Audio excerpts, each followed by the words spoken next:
Exciting day today. We are seconds away from showtime. Welcome, everyone.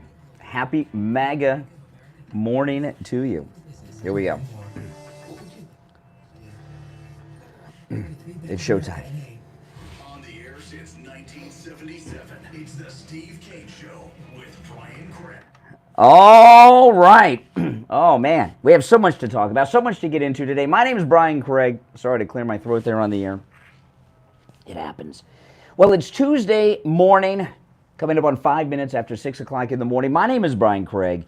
You are listening to Florida's longest running radio show, The Steve Kane Show, on the radio since 1977, celebrating 46 years on the radio. And, oh man, do we have a lot to cover today. Tomorrow is the Fox News debate, and I'm sure Fox News is promoting this as just the most historic thing. I've seen articles in the press today. Dana Perino says the most pressing issue. You know, Dana Perino, I just tell you a story about Dana Perino, which I've told before, but it's a good one. She was George W. Bush's White House press secretary, you may remember. And she was at that time, now she's older now, and I don't like her. I think she's very full of herself and very rude to whoever she's co-hosting a show with. I've never been a fan of Dana Perino. But when she was the White House press spokesperson, she's the moderator of the debate.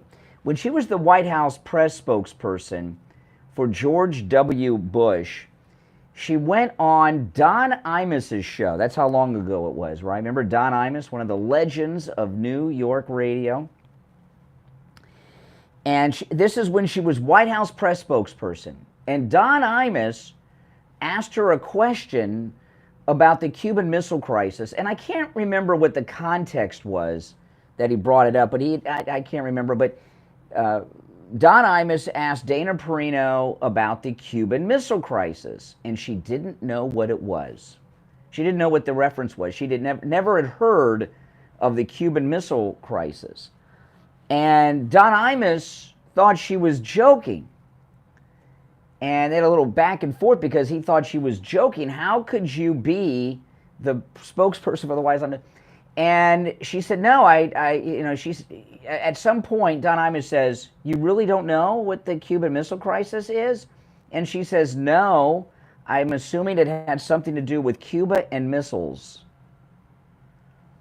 And Don Imus said, how can you have the job that you have and not know what the Cuban Missile Crisis is? Okay, so she was like AOC dumb. She really was. Now, she's been around a long time, got some life experience. I'm sure she's probably one of the most well-versed person you could ever go up to about the Cuban Missile Crisis these days. I mean, that had to be really embarrassing. Oh, my goodness. Oh, my goodness. But I've never been a fan of hers, and she's so up to her eyeballs with the Bush family. You know, I do like Stuart Varney, who was moderating. We used to have Stuart Varney on the show all of the time, and he is a good guy. I like Stuart Varney, always have, and he's, I haven't watched him a lot, but he's very, very good. But Dana Perino, I don't like at all. So, Fox News yesterday, I want to play this clip. I'll do it early on. Fox News, hold on. I started the clip before I was ready. Fox News yesterday, they actually carried President Trump's speech in South Carolina until something happened. And you know, I did go over to Fox News on Friday when the Menendez indictment came. I flipped over all the cable because there's breaking news and I wanted to hear what they were saying. So I did watch a little bit of Fox News on Friday, and I watched CNN, MSNBC. I flipped around to all of them on Friday. But I don't watch, the main reason I don't watch the cable news is it's just too slow for me. You know, I'm like most of you out there, I get all my news and information online, social media, and things like this.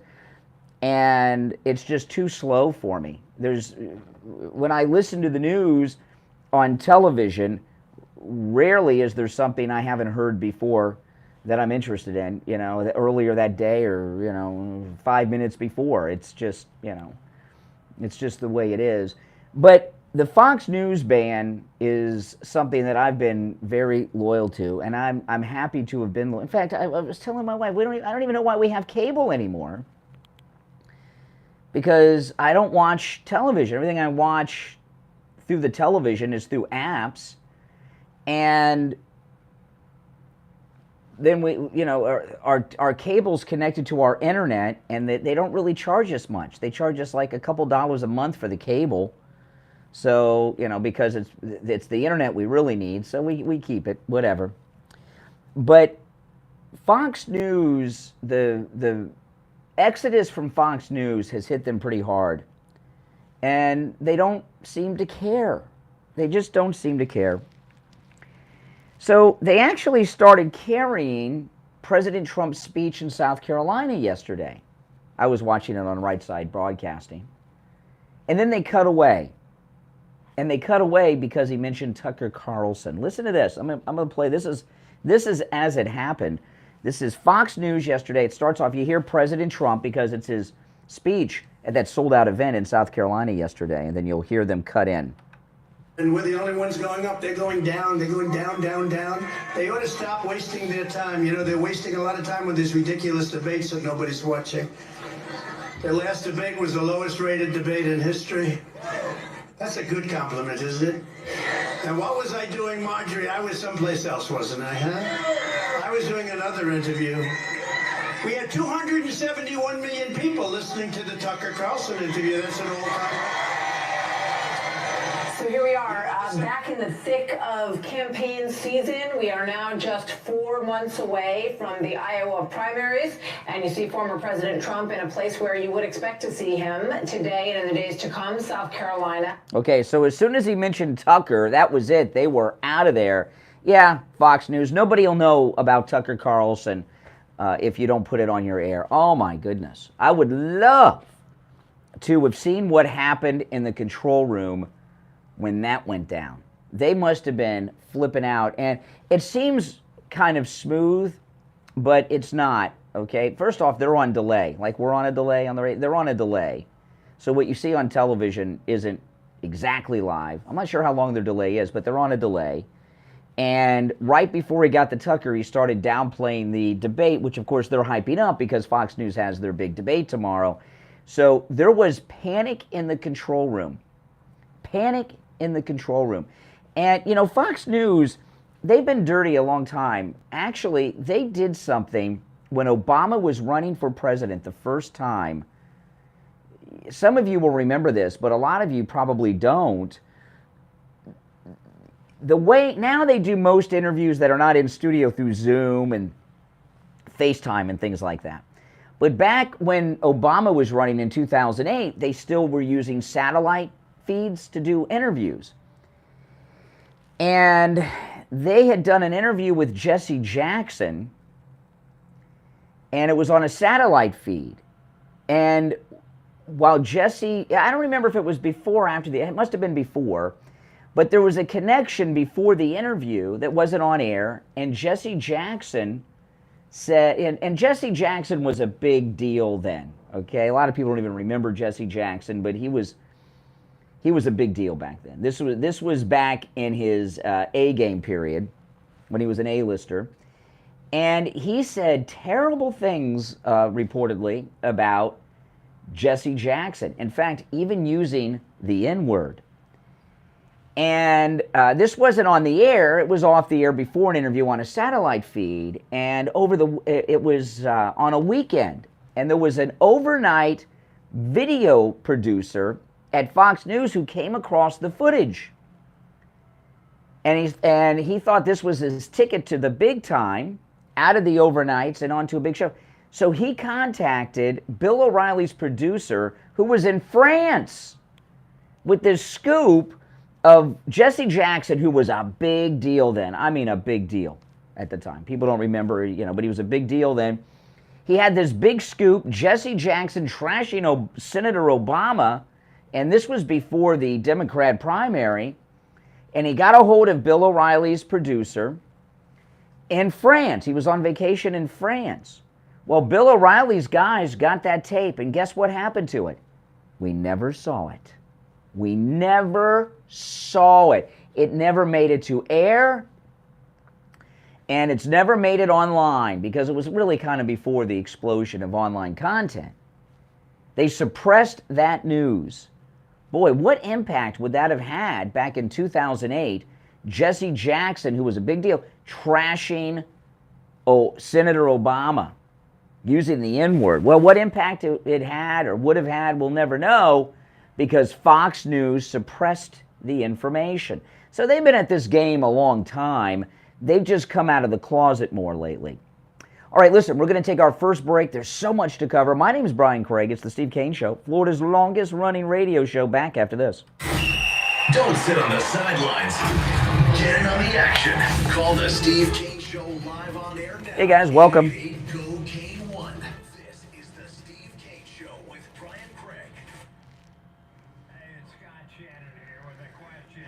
Would you like a free doorbell camera? You get a doorbell camera, you get a doorbell camera, and you get a doorbell camera. I wish we had them for everyone, but the first 40 true oldies channel listeners to call 833-283-5050 will get a free doorbell camera. Oh, man. By the way, guys, the Mighty MAGA Lions are arriving at my house today, so they'll be shipping out right quick. So go to mightymagalion.com and order yours, available exclusively through me. And did I pin the link to the chat? There's certainly a link in the description of the video. I think I pinned the link into the chat if you're watching live, mightymagalion.com. And remember, every lion you receive will be handled by my wife and myself because we're mailing them all out. Great Christmas gift, mightymagalion.com. All right, thanks, Bruce. Bruce, yeah, he ordered his, gave me an update on his address. Yeah, aren't they nice? Yeah, very nice. mightymagalion.com. Of course, doesn't he look like Trump? Oh, absolutely.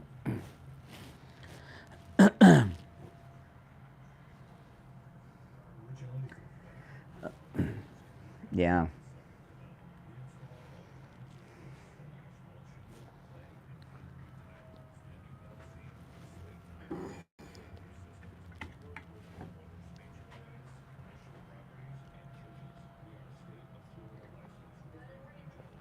Welcome, yeah, Mike. Our Bodop's dad called yesterday, gave me a hard time, yeah.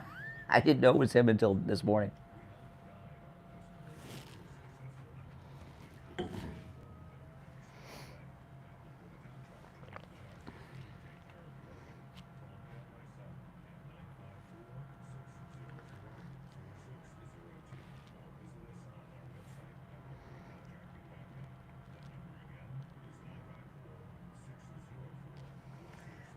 Oh, thank you. Yeah, my wife got me this shirt. First time I wore it.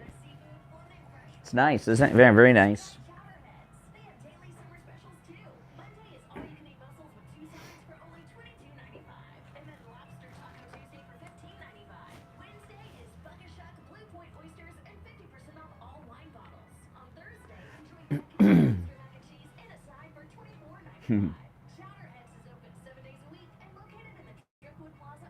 Yeah, when you get your lion, make sure you take a picture of it with you or somewhere with you and post it to social media, tag me, and put the website in there to buy it. If you could help us spread the word, because this is an enterprise that my wife Kathy and I have partnered up with Dion. Okay, so this is like an entrepreneurial thing. This is a whole new thing like I've never done before. Like get involved with merchandising. Yeah, and when you get it, you want to make sure you put the website to purchase it too, mightymagalion.com.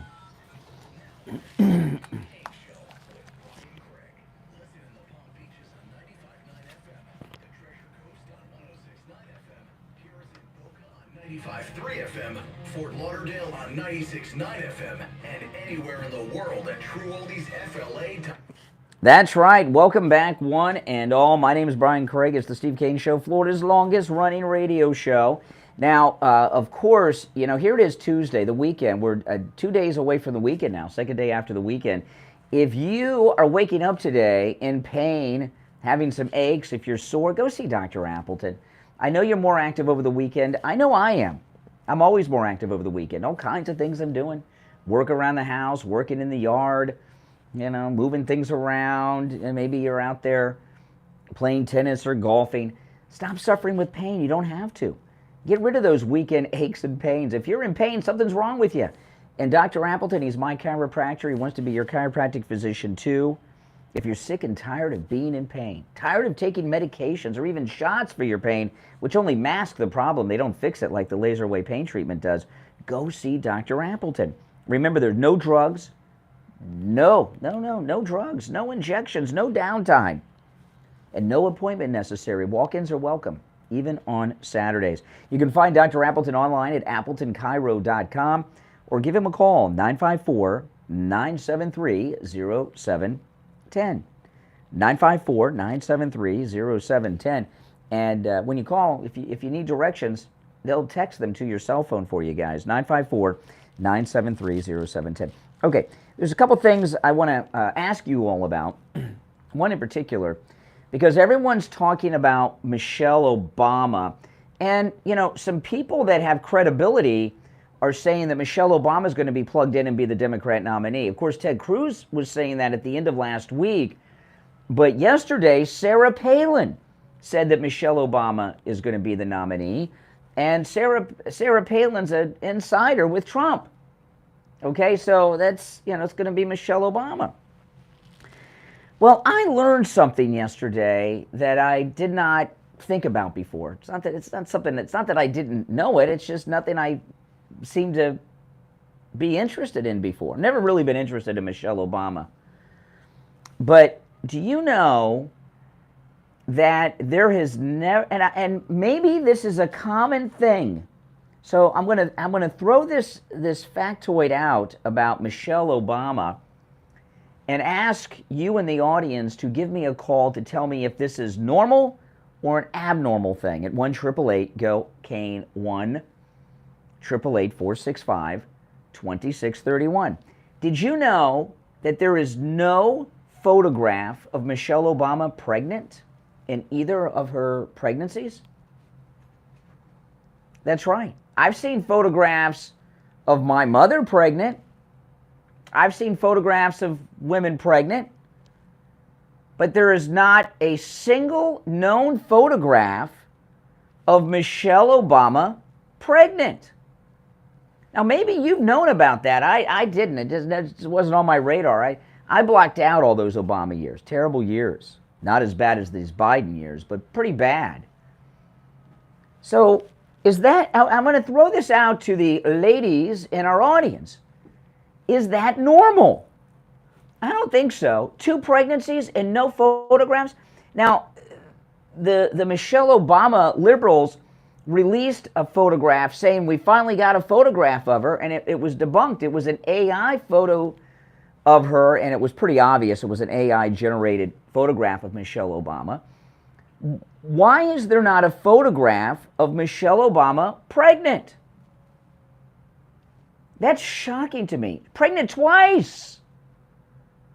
Not only that, apparently this has been a controversy for quite some time. I have heard that there are people out there offering like 6-figure rewards for a verified photograph of Michelle Obama pregnant.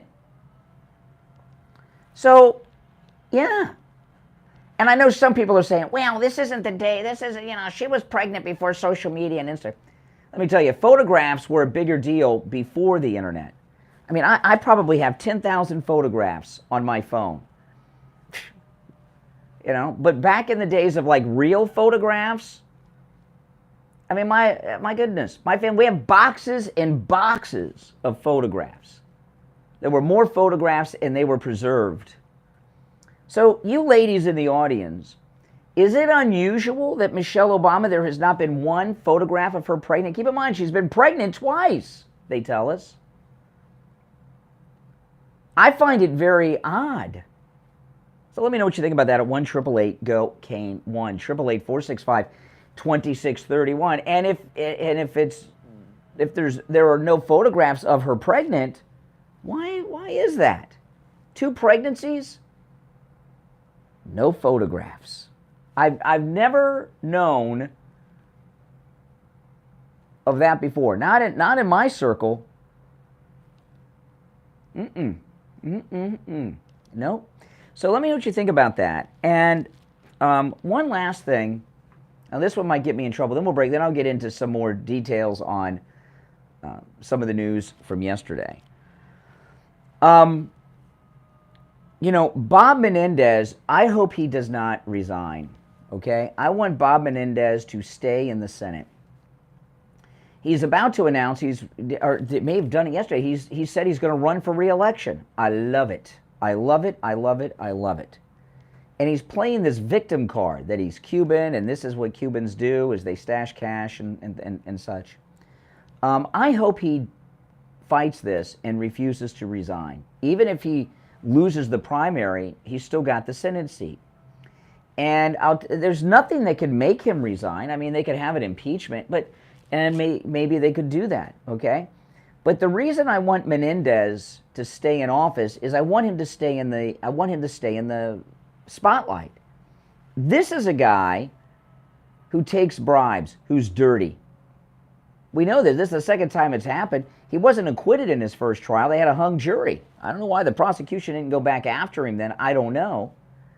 For a retrial, but they didn't. It was a hung jury. But it puts a spotlight on these fake charges against President Trump, right? No collusion, no bribes, even though they accuse him of all these things. When you see someone like Menendez, what it looks like when someone actually is taking bribes. And in his story about, that's his cash and his gold and all that stuff, and this is what Cubans do. Is this what Cubans do? Cubans in the audience, do you have a fear that the government's going to come and take your money like the Castros did in Cuba, so you have all your money in your jacket pockets in your closet? And I've never, this is Florida. So many Cubans, I've never heard Cubans talk that way. But that doesn't explain the text messages between his wife and the guy they say that was bribing him on doing the straw purchase for that fancy car of hers.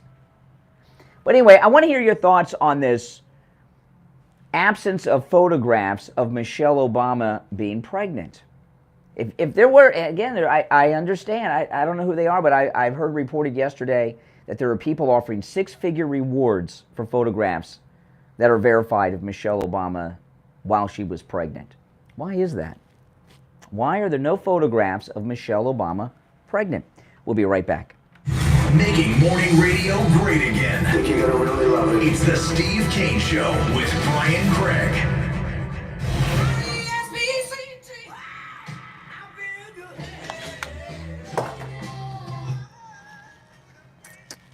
The greatest rock and roll hits of the 60s and 70s coming up this morning. From the Palm Beach Patio Furniture Weather Center, where luxurious outdoor spaces are created, here's the oldies forecast. Good morning, everybody. Hope you're off to a great start. It's another impact weather day for South Florida. We're going to see widespread and strong downpours and also flooding rains potentially this afternoon. So get ready for it. And late in the day, we'll see that. I'm WPDF 25 First Warning Meteorologist Sandra Shaw. Weather brought to you by Palm Beach Patio Furniture. Route 1 Seminole Plaza Shops, North Palm Beach.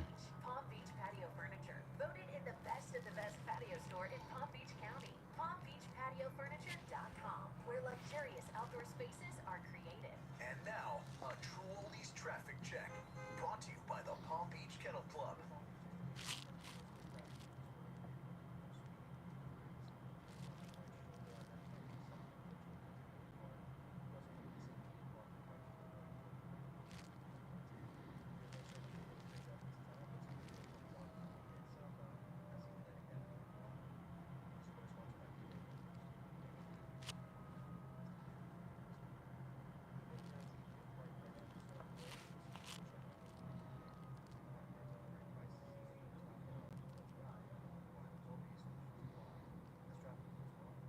Traffic, a service of the Palm Beach Kennel Club. The poker group PBKC features daily I'm just getting some articles jackpots, that I'm going to talk about when we get back. every 20 minutes from 9 a.m.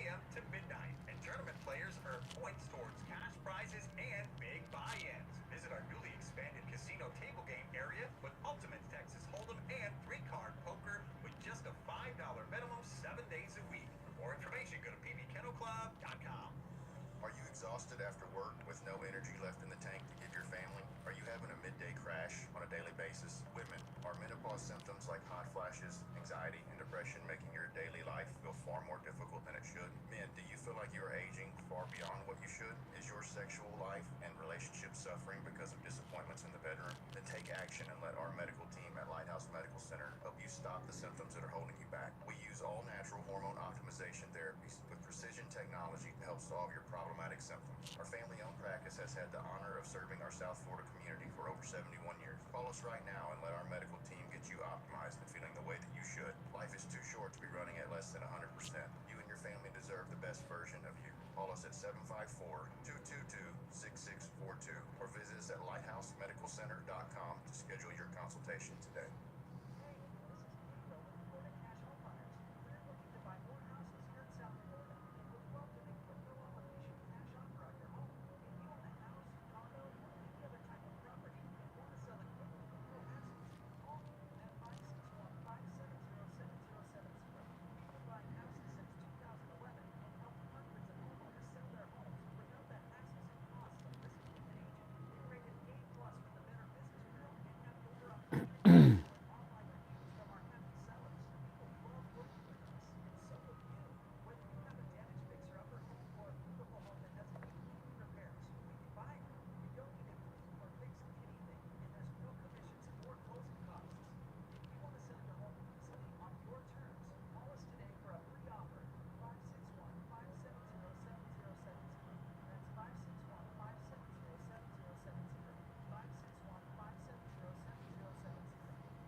Wow. Okay. I'm just getting organized. Welcome, guys. We'll be back shortly.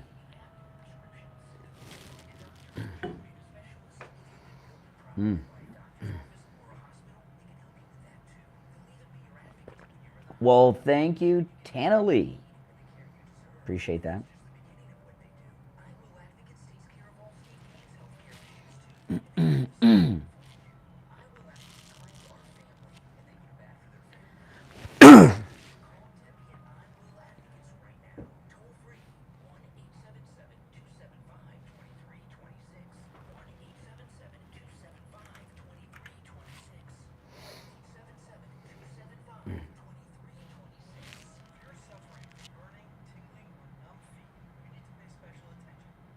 Oh, yeah, I got a lot to cover today. A lot to cover. The Gate. I saw The Gate a long time ago. Is that the one with... oh,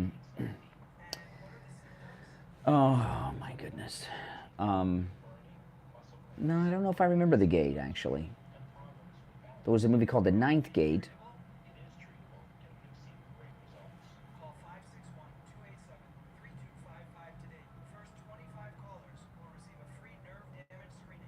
Stephen Dwarf? No.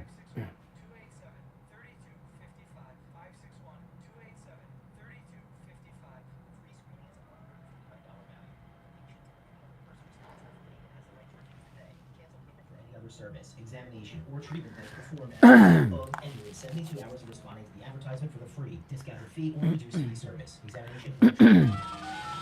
Now, back to the Steve Kane Show with Brian Craig, celebrating 46 years on the air. All right, callers on hold, stand by. We are back. Lots on the table, a lot to cover today. But I would like to hear some response. No photographs of Michelle Obama while she was pregnant. Is that normal? 2 pregnancies, no photographs of her pregnant. You're on the air. What's your name? Where are you calling from? Good morning. It's going to be one of those days, huh? Once, twice, and that's it. You are out. Okay, well, let me get up some things anyway before we go back to the phones. It's going to be one of those days. Oh boy. It's only Tuesday, and they're starting up. All right. So the southern border is in a complete state of collapse. And, you know, we've talked about, we've got this senile old coot, the sniffer-in-chief, Joe Biden, and we've got Willie Brown's girlfriend. And, you remember 9/11. George Bush and Dick Cheney certainly are war criminals, but on 9/11, they did pretty good on 9/11 for what they had to work with. It was America was under attack. It was a sneak attack. And also what they did in the days and weeks after. And there was a lot of swift action, grounding all aircraft, all kinds of things. I'm not going to go through. You guys know what happened. As much as I dislike both of those war criminals, Bush and Cheney, their 9/11 response was pretty good. It was, you got to give them that, right? And President Bush with the firefighter, the bullhorn, and all that stuff. They did good. And since we've had this guy in the White House, Biden, and Willie Brown's girlfriend, who is AOC stupid, we wonder what would happen if America were attacked again. Well, America is being attacked. And what's been going on at the southern border at Eagle Pass in the last week is a violent, bloody attack on this country that we have not seen from the southern border since the war with Mexico, before the Civil War. In fact, there may be more bloodshed in many ways than during the War of Texan Independence. Now, a lot of things have happened in the past 2 or 3 days, and it's getting worse because there's no response. But something happened yesterday. I'm going to go through these in reverse, but before I do, a lot of people don't know this, but during the Second World War, do you know the Japanese occupied U.S. territory throughout the entire war? Did you guys know that? Yeah, in Alaska, in the Aleutian Islands. The Japanese invaded the Aleutian Islands, Alaska, during the Second World War and occupied them. And not only that, there was some hardcore fighting. This was kept really secret from the public. It was not widely known because Roosevelt thought it wouldn't be good for the American people if they knew that it was one thing, the Philippines and places like that, but if it was known that the Japanese were occupying parts of Alaska, that wouldn't be good for the war effort. But they sent, I'm sure it was Marines offhand. I haven't thought about this in a while. But regardless, whether they sent Marines or soldiers, there were some hardcore battles between the Japanese and American combat Marines or Army soldiers. I don't remember offhand which it was, in Alaska. People don't know this. American service personnel died fighting the Japs in the Aleutian Islands. Well, then I watched a documentary on this on Netflix years ago. And it fits into the southern border. Just bear with me, guys. They took a couple of veterans, a couple of combat veterans, American combat veterans, who fought the Japs in Alaska. And it was very interesting because these two guys, they were as old as the hills. They were going through explaining the battle and what happened, and I didn't really know much. I knew what happened, but I didn't know any details about it. And this one guy, I'm sure he had to be a Marine if it was Alaska, because it had to be a shore landing. But he came across the first of what there are many of. They have memorials in Alaska, in the Aleutians, to the Japanese war dead who died during the battles in Alaska. And this guy, this American 80, 90-something-year-old guy, he just flipped the freak out. I mean, he was so sickened. He was talking about his brothers who died there, and they have a memorial honoring the Japs who killed his buddies, right? He was flipping out because it's U.S. soil. He said, this is U.S. soil. What are they honoring the Japs here for? He's saying Japs. I mean, he didn't say Japanese. It wasn't any of those things you see in the liberal news where the American and Japanese veterans hug each other and all that nonsense. I saw that happen once. There was at Florida Atlantic University in Boca, they had a visiting professor from Japan, from Tokyo, and he gave a lecture. Now, I went to the lecture, and he had written a book on why the United States was wrong to drop the bombs on Japan. And I went to this lecture. Hundreds of people were there, big auditorium, hundreds of people were there. And there were a lot of World War II veterans there. And there was this guy, I sat next to him because he was wearing this leather jacket, and it had all of his it was like his real jacket from the war, and he was an officer, right? He was a lieutenant colonel, and it was old. It was from World War II, and I'm like, oh, this guy sounds interesting. I'm going to sit next to him. And I was talking to him. He was on General MacArthur's staff. The cool thing about Florida is everyone retires here, and you never know who you're going to meet. And this guy was on General MacArthur's staff, and he was telling me all this stuff about General. I thought he was full of it at first, and then he started. I was like, wow, this is amazing stuff. So then during the lecture, this visiting professor from this university in Tokyo, who was said that it was wrong to drop the bombs on Japan. He laid out his case. This old man sitting next to me, drinking his tonic and gin. Do you know what that's from? Anybody know what that's from? No, he wasn't drinking tonic gin. He immediately had flashbacks to 1945. He stood up and started screaming at this professor, and and he said, I was there, you're wrong, I was there. And then this other old man got up that was in the front, and he was Asian American guy, and he turns around and he says to the guy that was sitting next to me that was screaming, he says, you're a GD liar. I was in the Army. I was there too. And you're wrong. The Japanese were going to welcome American soldiers when they invaded Japan, And the guy said, you were in the Army? You were in Japan? He says, I was there. He says, what unit were you in?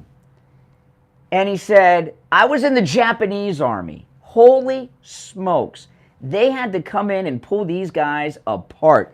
It was like 1942 Corregidor here. I mean, these guys were going to kill each other. Oh man, I know. I wish I had my phone out. It was a long time ago. It was before YouTube. I wish I had video of that. That would get like 50 million views online. It would have been the most viral video. It was like World War II was back. So anyway, the reason I tell those long-winded stories that were pretty interesting. But yesterday, for a brief period of time, the United States was occupied by a foreign power. The Venezuelan flag was planted on U.S. soil yesterday. It was removed after a while, but the Venezuelan flag was planted in the middle of the Rio Grande, a little over halfway there, that's U.S. territory. The Venezuelan flag was planted on U.S. soil yesterday, and it was a big one, and it was blowing in the wind, and it was being protected, and it was being honored. So, for a brief, I want you to think about this. For the first time since the Japanese occupied one of the Aleutian Islands in 1942, for a brief time yesterday, the United States, part of the United States, was occupied by an enemy who raised the Venezuelan flag on U.S. soil yesterday. Now, I know Fox News is probably busy telling you, oh, Dana Perino's got the questions, and Lawrence Jones going to be there, and Barney. Can you imagine if a foreign flag, even if it was a short time, I don't care if it was 5 minutes, could you imagine when President Trump was in office, if if there was a foreign flag planted by an enemy, you know, these are the cartels, on U.S. soil, what do you think they would do with that? That's all they would be talking about. Probably, yeah. But Biden happens with Biden, it's not even in the news. Not even in the news. Or if it is, it's certainly not highlighted like I did. But for the first time since 1942, the United States, for a brief period of time, had an area that fell to foreigners. They raised a foreign flag, really an enemy flag, because they're invading us at the southern border. Oh, yeah. It happened. I tweeted the story about it, by the way. If you go to my Twitter, you can see it. All right. Our number 1-888-GO-CANE-1, 888-465-2631. We'll be right back. The cold, hard truth. Delivered morning 6 to 9 right here on The Steve Kane Show. Have you put off buying new tires because you thought they were too expensive? Find friendly prices at Friendly Tire and Market. New and used tires Yep. as low as $70 a I tire. recently learned this, I think probably a year or two ago, that Japan actually bombed Portland. Oh, yeah? Oh, wow. It was like on the coast. I haven't heard that one. Like, Yeah. But they actually, it was the first time that America got, like, in the Wow. soil that they were actually bombed. Wow. I never heard that one before. I'll look that one up. Yeah, it's insane. I was like, what? I was like, no way. Because it never gets talked about. So No. like, No. But it is. Portland's own website. That's crazy. I'll look that up.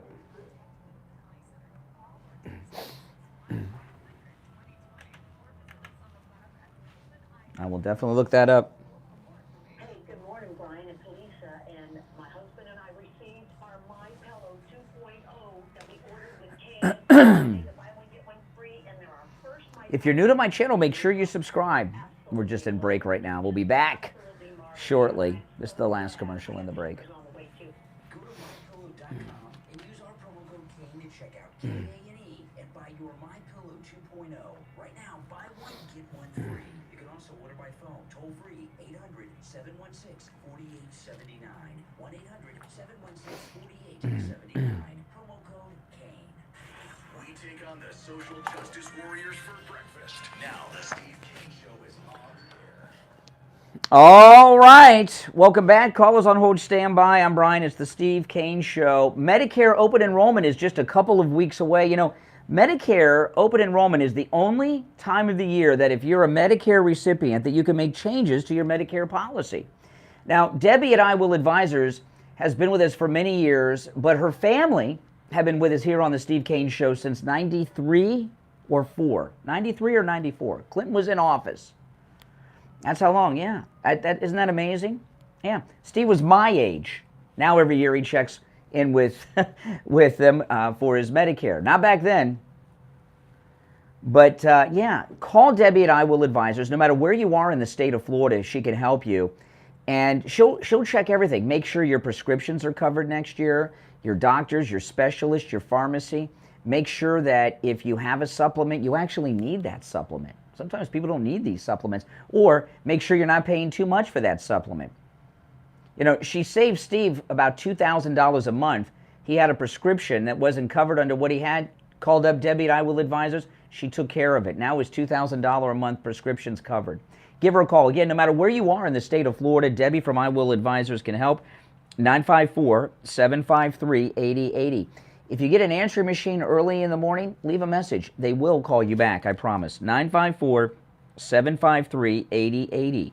954-753-8080. Yeah, so yesterday, you didn't know it, but we lived in Venezuelan-occupied America briefly yesterday.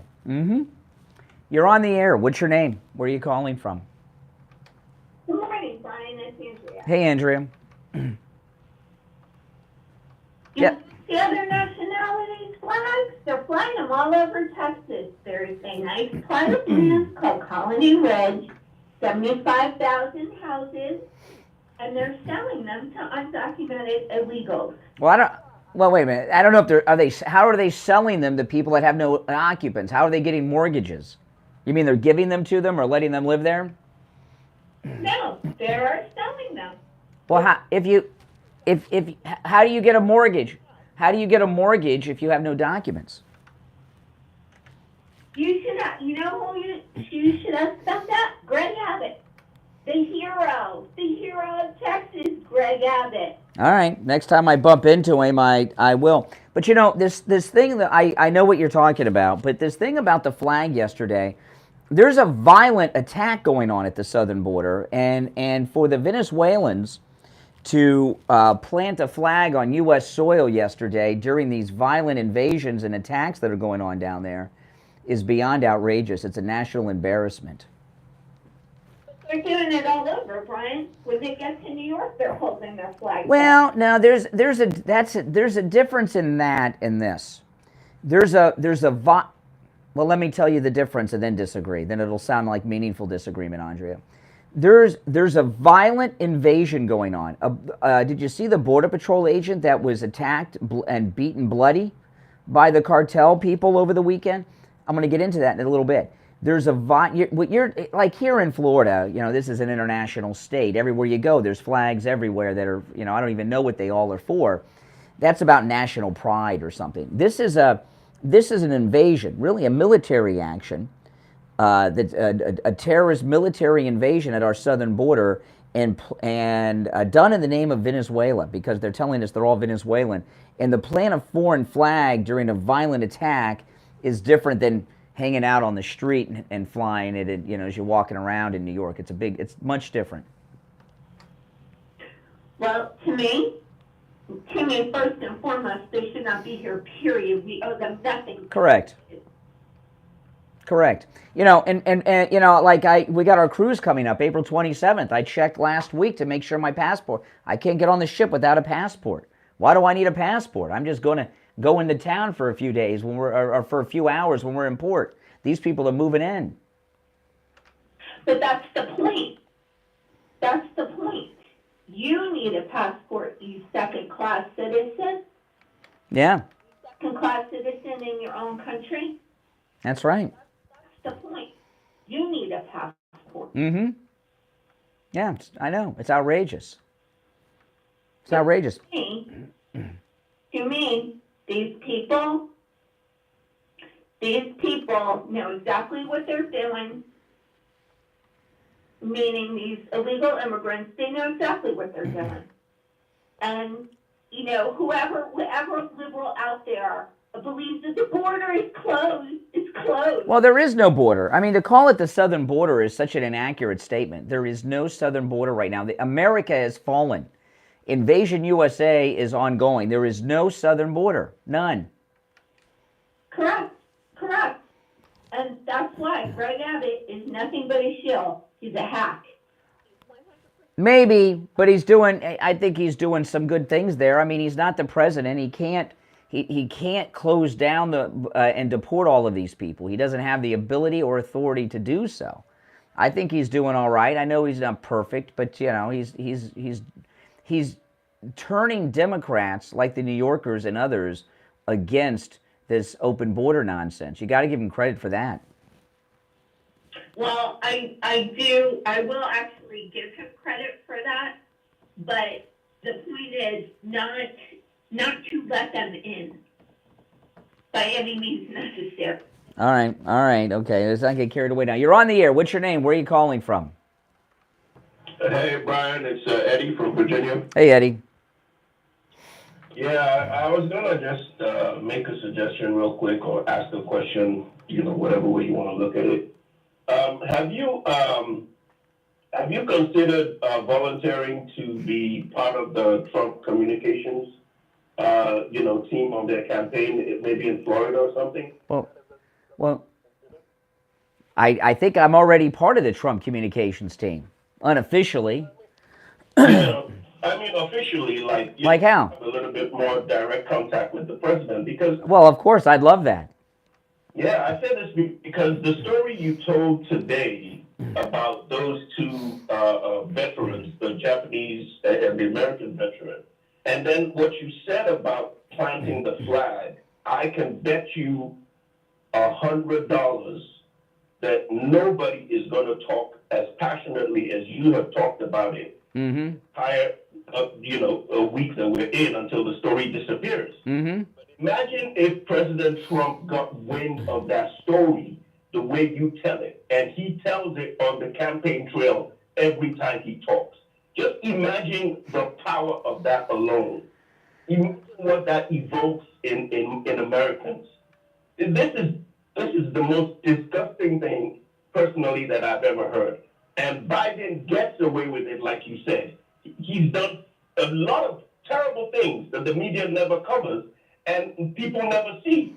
And it just goes under the carpet and, they'll look for the next gaffe. Oh, yeah, he's going to gaffe again next week anyway. But these things need to be talked about. Well, this thing about the flags, because Andrea isn't in a area that's like diverse with different nationalities. Like here in Florida, because we're in Florida, everyone pretty much is from somewhere. I mean, my wife's a native Floridian, but that's a rare breed. And people are from elsewhere, and you see flags from all over the place, but never do you see a flag flying higher than the American flag. But this wasn't this. This was an invading force at our southern border who planted this Venezuelan flag as part of an invasion operation. And that's a whole nother thing that happened, and it's sad. It doesn't. I'm not even angry about it because it's so sad. I was saying the other day on the show that I believe that if President Trump does not win in 2024, I believe that my generation, Generation X, Gen X, is the last American generation. I think that'll be it. I really do. You've got the Democrats taking down our monuments of people and things like this. They want us to forget the past and don't want people to know about the past. All they want to teach about is slavery and white man bad and all these things, and we need an American president back in the White House.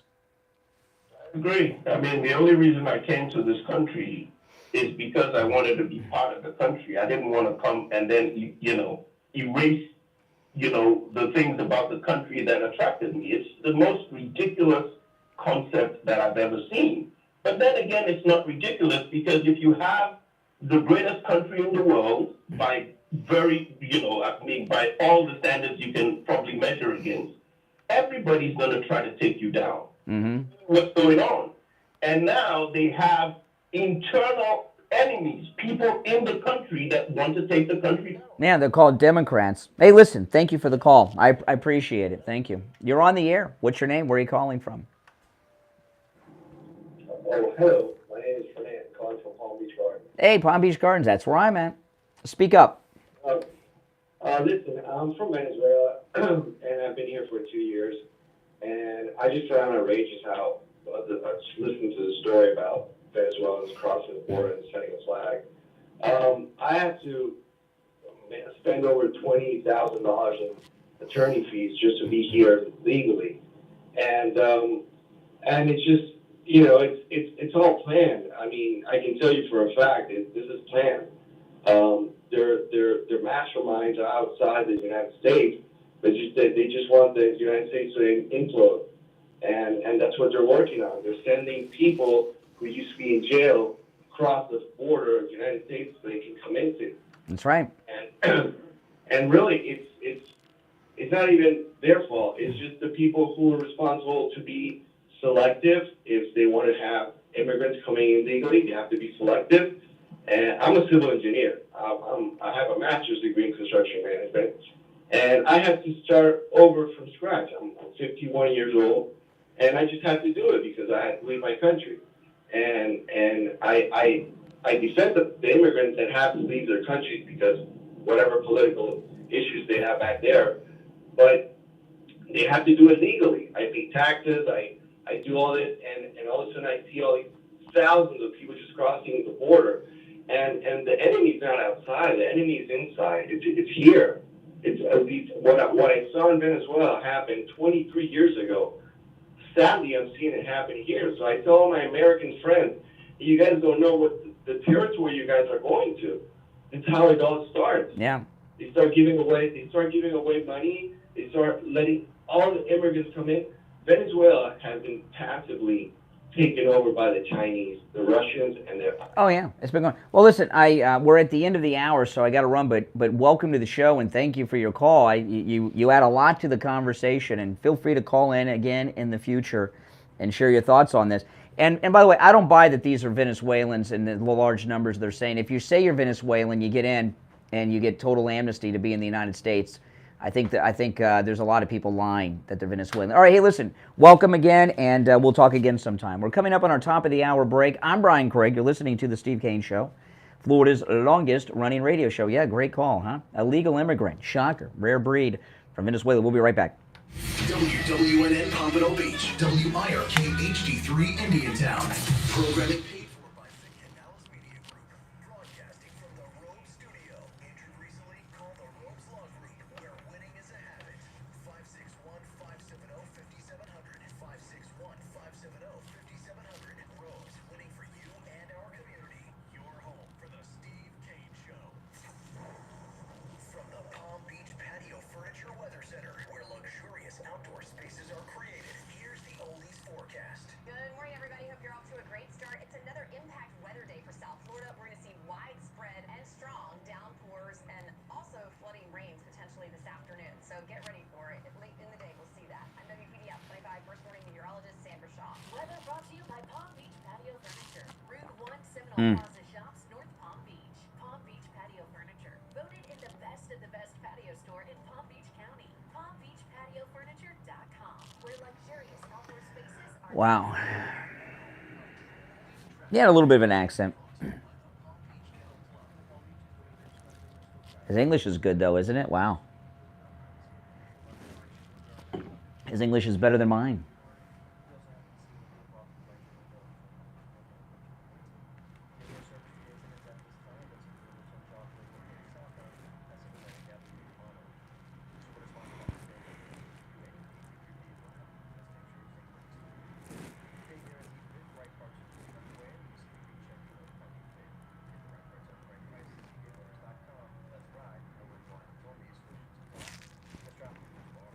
Traffic, a service of the Palm Beach Kennel Club. PBKC's Dinner and Comedy Show season is coming up with amazing events live in the patio. Enjoy an amazing dinner. Notre Dame football Hall of Fame coach Lou Holtz on Wednesday, October 4th. Or see the Rat Pack now on Friday, October the 20th. Let It Be Ultimate Tribute to the Beatles on November 17th. Plus, December features Andrew Dice Clay, Jackie Bartley, What the heck? Elvis, Oh. and much more. For more information or buy tickets, go to pbkennelclub.com.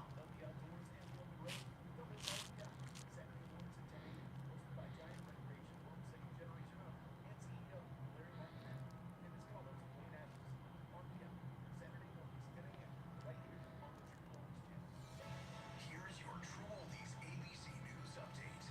ABC News now. I'm Tom Rick.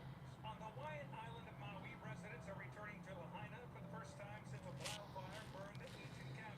Residents are being given respirators and other personal protective equipment. You hear some stories about people maybe finding a family heirloom if they're lucky, or a ring, or a picture frame that perhaps survived, or something that was once meaningless but now has some meaning to it because it's the only thing that survived. But for most folks, they're coming back and really not finding anything at all. ABC's Mola Lengi on Maui. Zero signs. Wow, I'm just reading this story about this attack on the Border Patrol agent by this cartel guy.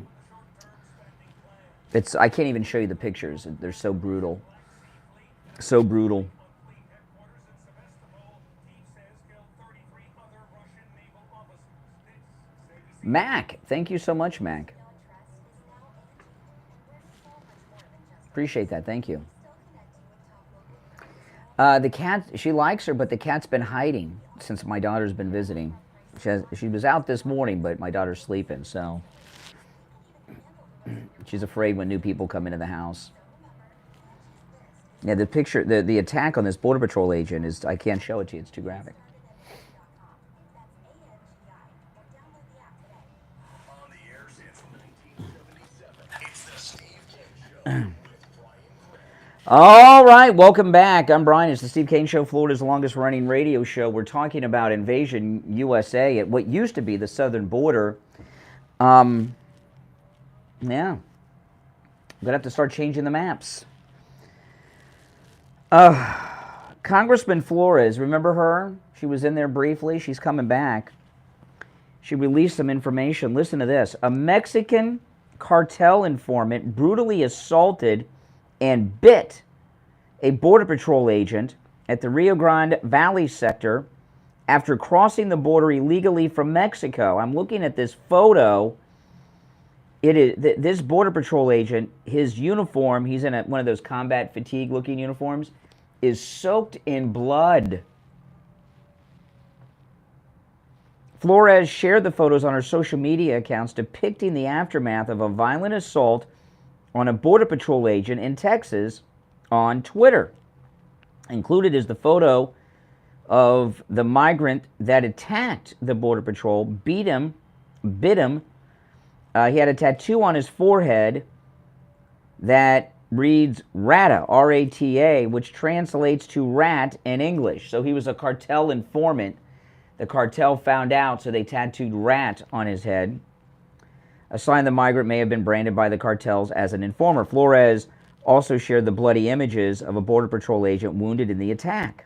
The unnamed Border Patrol agent sustained a bite wound to his thigh during the attack. The attack occurred in the Texas Rio Grande Valley Border Patrol sector. The incidents of assault on Border Patrol agents, they say, have not risen significantly, the Border Patrol. I don't think so. This is so graphic, this photograph. I'm in shock. Then also, listen to this. Invasion USA continues with no end in sight. The United States, under the criminal Biden regime, is allowing this invasion to happen. Listen to this. Yesterday, this you may have seen, this made it to television. Yesterday, Customs and Border Patrol cut a barbed wire barrier and allowed illegal aliens to flood into Eagle Pass, Texas. So this razor wire, the United States Border Patrol cut the razor wire and created a path to assist Invasion USA. Eagle Pass, Texas, where just moments ago, I'm reading from the story, Customs and Border Patrol cut a hole through the wire that has been stretched by Texas along the border so that migrants could come through without being cut by the razor wire. It was initially a group of about 60 or 70. The group swelled to 300 very quickly. The video shows only a small portion of invasion. A Fox News reporter at the border mentioned 11,000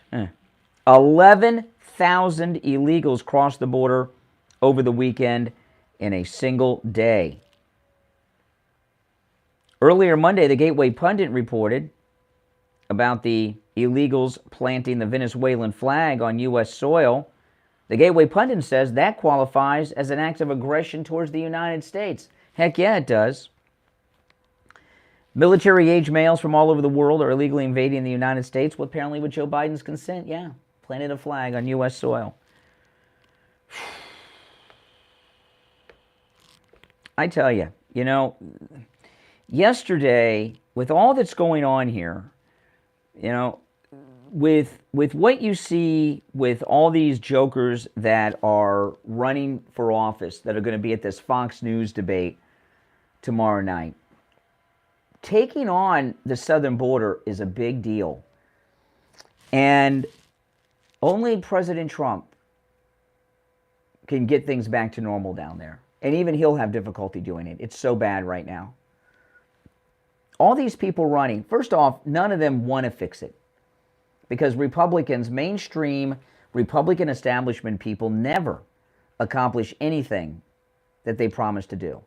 Prior to Donald Trump, between the period of Ronald Reagan and Donald Trump, what Republican came into office and accomplished anything from the Republican platform? Ronald Reagan lowered taxes and reduced government, defeated the Russians, right? Ended the Cold War and all of that. He did things. Trump did a lot of things. He'll do more in his second term. But in the years in between, what did they do? Nothing. And I don't mean just the presidents. I'm talking about our members of Congress. What are they doing now? It's talking about a budget. Why are they talking about it? The government should be shut down. The government should be shut down until they shut down the border. In fact, shutting down the border right now would take the United States military. They would have to set up a perimeter and retake American territory.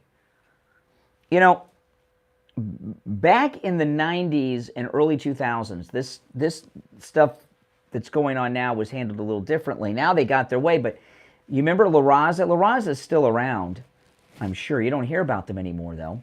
I haven't heard about La Raza in years. But what La Raza was an open borders organization. And what they would teach people and tell people in South America and in this country, and the Democrats did this too, they stopped doing this because it was too unpopular. But what the Democrats in the 90s who were pushing to have an open border and everything like we now have, what they would say is the entire southwestern United States, which includes California and Texas and all those southwestern states, is U.S. occupied Mexican territory. I love how all of a sudden, the Mexicans are indigenous to the Americans. They're European too, okay? These are not Aztecs that are flooding across the border, okay? These are people of Spaniard descent. But in South America, that's what they teach. This is U.S. occupied Mexican territory. That area doesn't belong to the Native American Indians. The rest of America does. So they feel totally justified, the Democrats, the liberals, and of course the illegals, in retaking their land. Last week, at the end of the week, Joe Biden sent U.S. Army soldiers to the southern border. Now, while this military precision operation is going on at the southern border, and make no mistake about it, this is not chaos. I watched the video of the southern border of the nonstop attacks on our Border Patrol agents down there.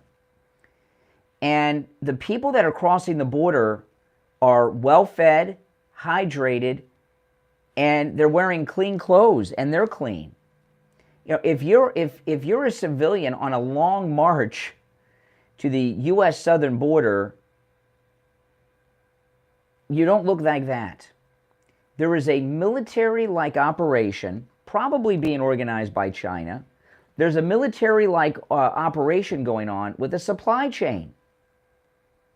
There's a supply chain of food, water, bathing facilities, and other supplies. Otherwise, think about it. Think about it. Now we're getting a little bit cooler weather lately, but you're talking about a desert. If you walked 5 miles from your house with nothing but yourself, you had no water, no anything, what would you look like when you got 5 miles away from your house in the Florida heat? Would you look as good as these people are looking when they cross the border? No.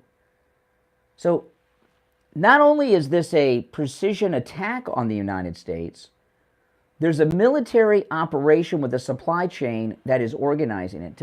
To have a movement of people this large and so well organized, you would have to have military people organizing it, because those are the people that are trained to do this. Okay? And it's going to get worse and worse. And we need more than Republicans who say we need to fix our broken immigration system. Our immigration system is not broken. It's the presidency, it's the executive branch of government that is broken, and Biden and Kamala are not doing their sworn constitutional duty to protect the borders of the United States and the sovereignty of the United States. That's what's broken, not our immigration system. Our immigration system's fine. It's all in place. They just don't use it. All right. We're going to take our first break of the second hour. It's the Steve Kane Show, Florida's longest-running radio show. My name's Brian. We'll be right back. Call the Steve Kane Show live on air now. 888-GO-KANE-1. This is the Steve Kane Show with Brian Craig. If you're suffering from burning, tingling, or numb feet, you need to pay special attention as we discuss neuropathy with Dr. Darren Lestovsky, DC, owner of Pivotal Health and Wellness. Dr. Lestovsky, what is Peripheral neuropathy is actually nerve damage to the legs and feet. and what are the symptoms? The major symptoms are numbness, tingling, burning, muscle cramps, coldness in hands or feet, and problems with balance. Is neuropathy treatable?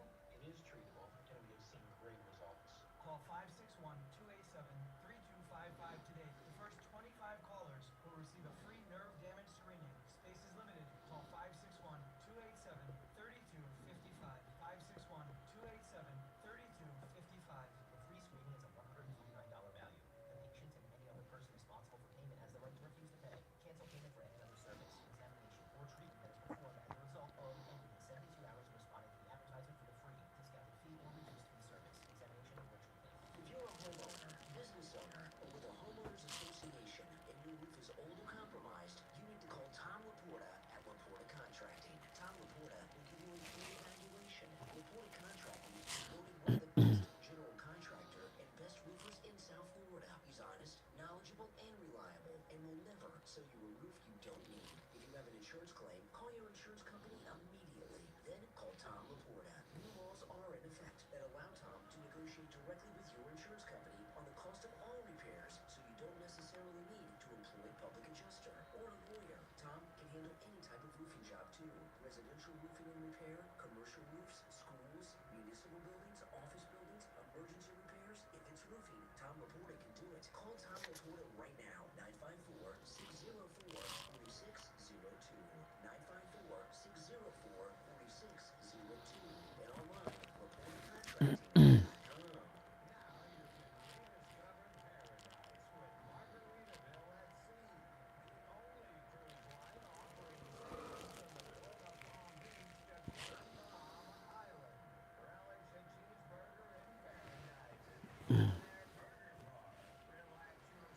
This is insane what's going on. Insane. I'm reading a new story about Mike Lindell that's just insane.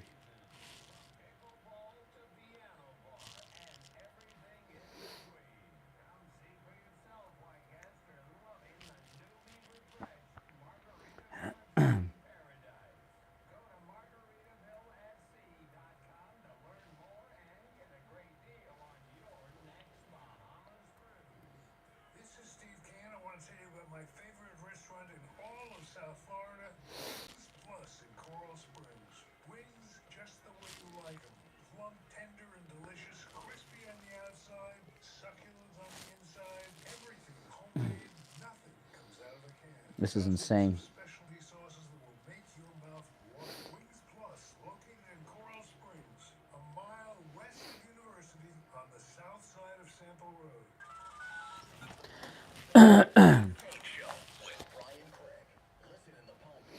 I'll tell you in just a minute.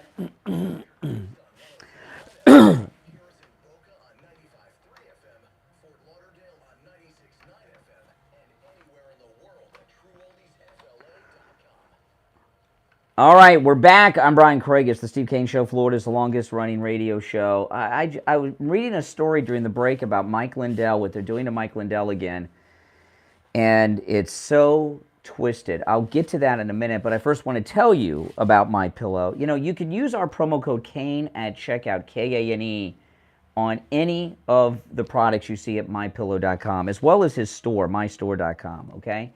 And right now, it started yesterday, and there's a flash sale, which will end as fast as it started because it's a flash sale, on the original MyPillow My Slippers. Right now, the MyPillow My Slippers are just $39.98 with our promo code KANE at checkout. These make great Christmas gifts, by the way. The regular price is $139.98, which is what I paid for mine when they first came out. They're $100 off. This is a flash sale. These are the original MyPillow My Slippers. You will love them. They make a great gift. But again, you could take advantage of all the specials there. Now, let me share with you this new story with Mike Lindell. Now, Mike Lindell has, if you're on hold, stand by. I'm going to go to the phones in a moment, but this has got to be shared. This is insane. Now, Mike Lindell, because of his support for MAGA and President Trump, has been put through a lot. Remember, was it last year that his bank closed down his bank accounts because he supported Trump? Remember that? This debanking thing has become a regular thing I hear about these days, but he was the first. His bank debanked him. First one I ever heard of such a thing, because he stood up for Trump. That's right. He got kicked out of all the big box stores, like Bed Bath & Beyond. They went out of business because of it. But Walmart, all of them, I mean, took a financial hit. You know, he has not laid off one person. Still, he has vowed to his employees not to lay them off, even though he's been dealing with all this. He got raided by the FBI. He was in a drive-thru at a restaurant in Minnesota and got surrounded by the FBI. And they seized his phone, which they still have not given back to him.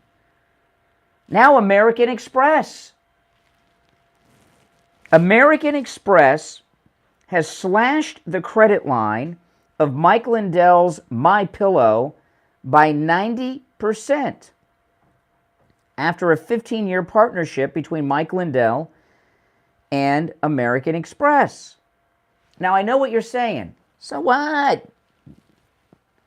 It's a credit card. They slashed his credit from $1 million of available credit. This is for the MyPillow company. American Express slashed his credit from $1 million to $100,000. Okay, so let me go into this. Mike Lindell says American Express reduced MyPillow's credit line from $1 million to just $100,000 without any prior notice or explanation. Mike Lindell says this abrupt decision has severely impacted MyPillow's operations, in particular, our shipping and online marketing. He says, we've been with American Express for 15 years. We do all of our online marketing and our shipping with them. Out of the blue, they took our credit line from $1 million down to $100,000. This will have a crippling impact on MyPillow. No reason, no explanation. Just dropped it down. Yeah, just like Bed Bath & Beyond and Walmart and Kohl's and his bank. So when you go to MyPillow.com and you use our promo code Kane, you're not just supporting us, you're supporting the great Mike Lindell and the whole MAGA movement. This is insane what's going on. When President Trump says they're communist, they're communist. They are. It's a different type of communist takeover than we've seen in the past, but indeed it is. You're on the air. What's your name? Where are you calling from? Hello? Yes, you're on the air. What's your name? Where are you calling from? It's Elizabeth. I'm calling from Palm Beach Gardens again. Hey, Elizabeth. Good. How are you?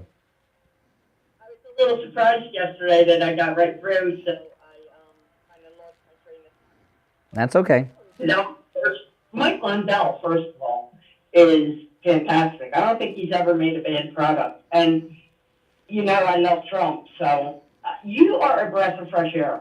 I look so forward to listening to you every day when I'm coming home from work.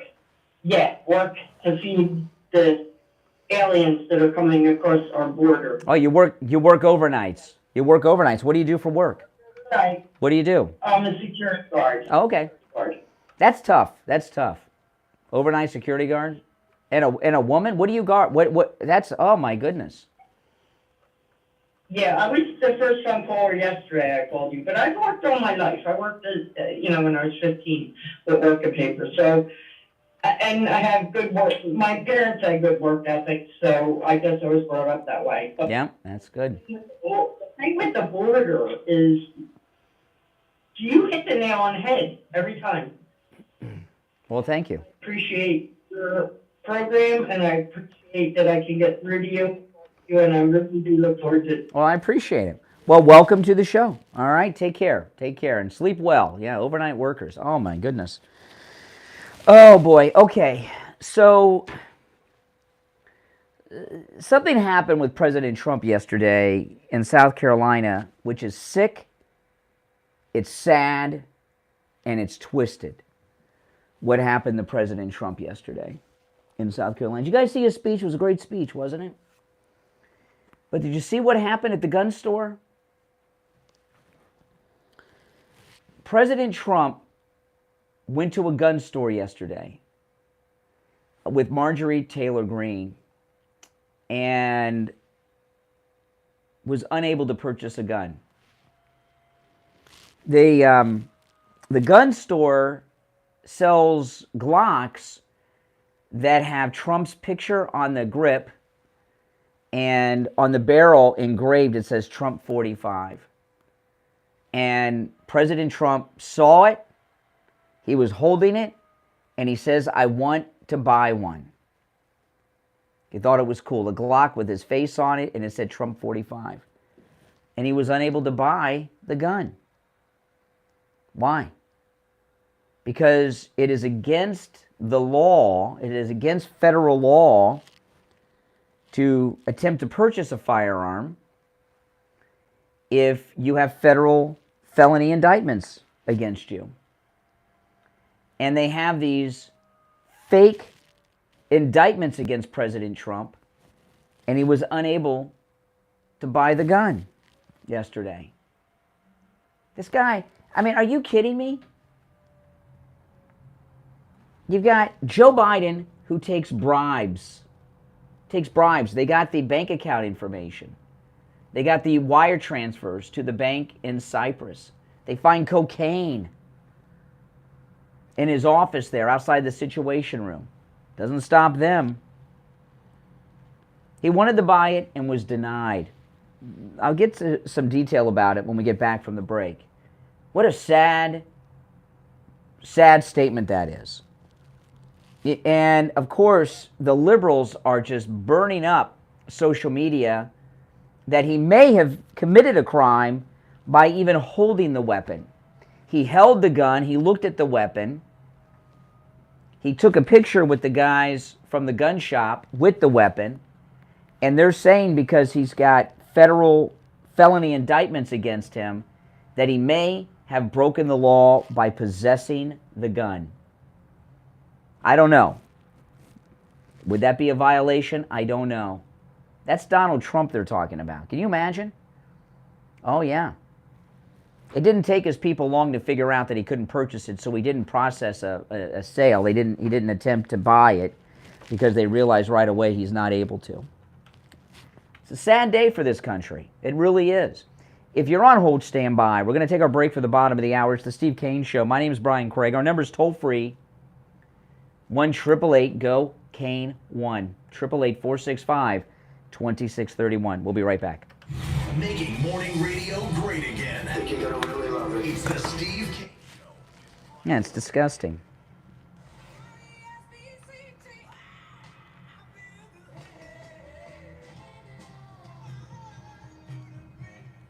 The greatest rock and roll hits of the 60s and 70s coming up this morning. From the Palm Beach Patio Furniture Weather Center, where luxurious outdoor spaces are created, here's the oldies forecast. Good morning, everybody. Hope you're off to a great start. It's another impact weather day for South Florida. We're going to see widespread and strong downpours and also flooding rains potentially this afternoon. So get ready for it. If late in the day, we'll see that. I'm WPD 45 First Warning Meteorologist Sandra Shaw. Weather brought to you by Palm Beach Patio Furniture. Route 1 Seminole Plaza Shops, North Palm Beach. Palm Beach Patio Furniture. Voted in the best of the best patio store in Palm Beach County. PalmBeachPatioFurniture.com, where luxurious outdoor spaces are created. And now, a true oldies traffic check. Brought to you by the Palm Beach Kennel Club. We're still in good shape this morning for the Palm Beach Expressway. 95 like our road crash being looking at full speed right now between Boca Raton and Jupiter. On the surface, we have no incidents at this time, but some Boca Raton Forest still Boulevard is found passing Military Trail towards 95. Further south into Broward County and Oakland Park, we have a crash blocking the left lane along 95 southbound after Oakland Park Boulevard. This report is sponsored by Macy's Vaccines. Where you find a Macy's vaccine each year's a pin. All fines for $25 or under, like sharp lasers, cozies, Now, guys, if you've not already done it, order your Mighty Manga Lion. There's a link pinned to the top of the chat. There's also a link in the video description, or just go to the website, mightymagalion.com. These are available exclusively through me at mightymagalion.com, of course, based on Trump. Make a great Christmas gift. He's got his MAGA hat on. It says 45 on the side.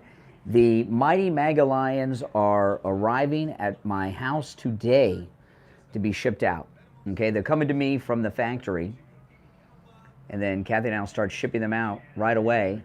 So order yours, mightymagalion.com. Great Christmas gift.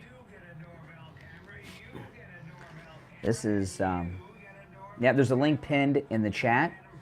And there's also a link in the video description.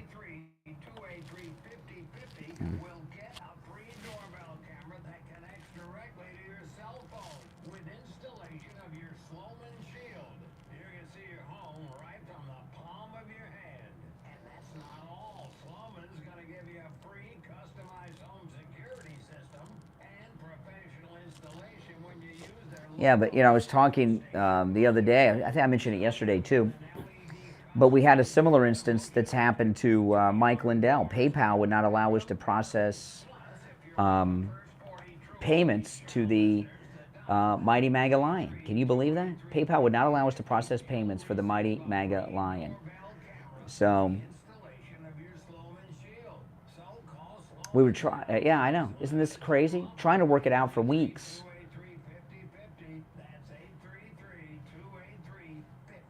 It's crazy.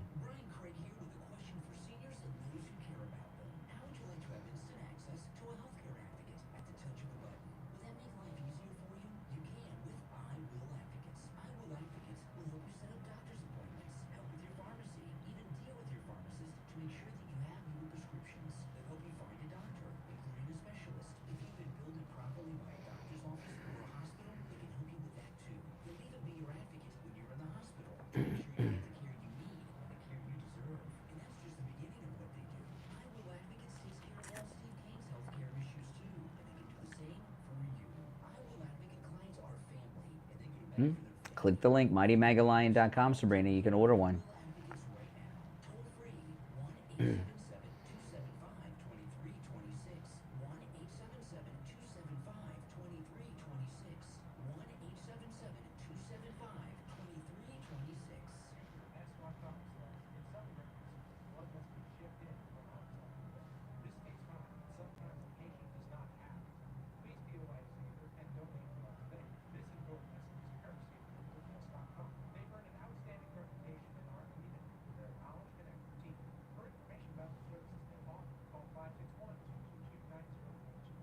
Oh, cool.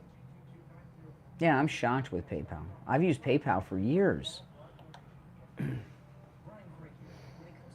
Well, they don't tell you. They don't tell you. They just keep denying it. They just keep denying it.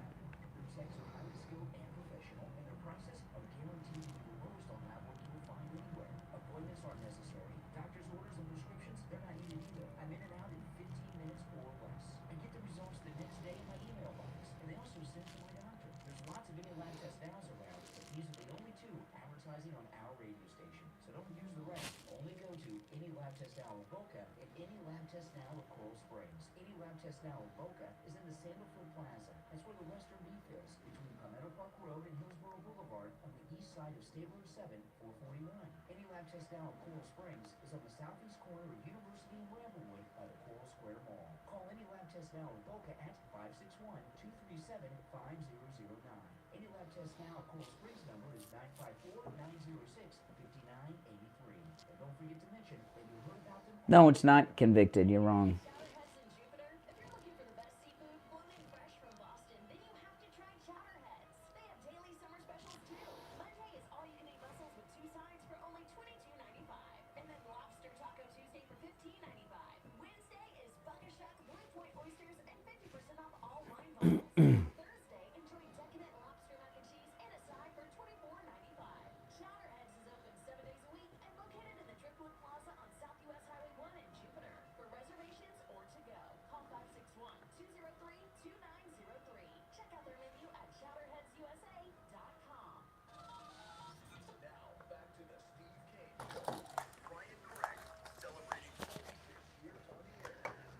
All right, welcome back. Yeah, so listen to this. Donald Trump considered buying a Glock. This was yesterday in South Carolina.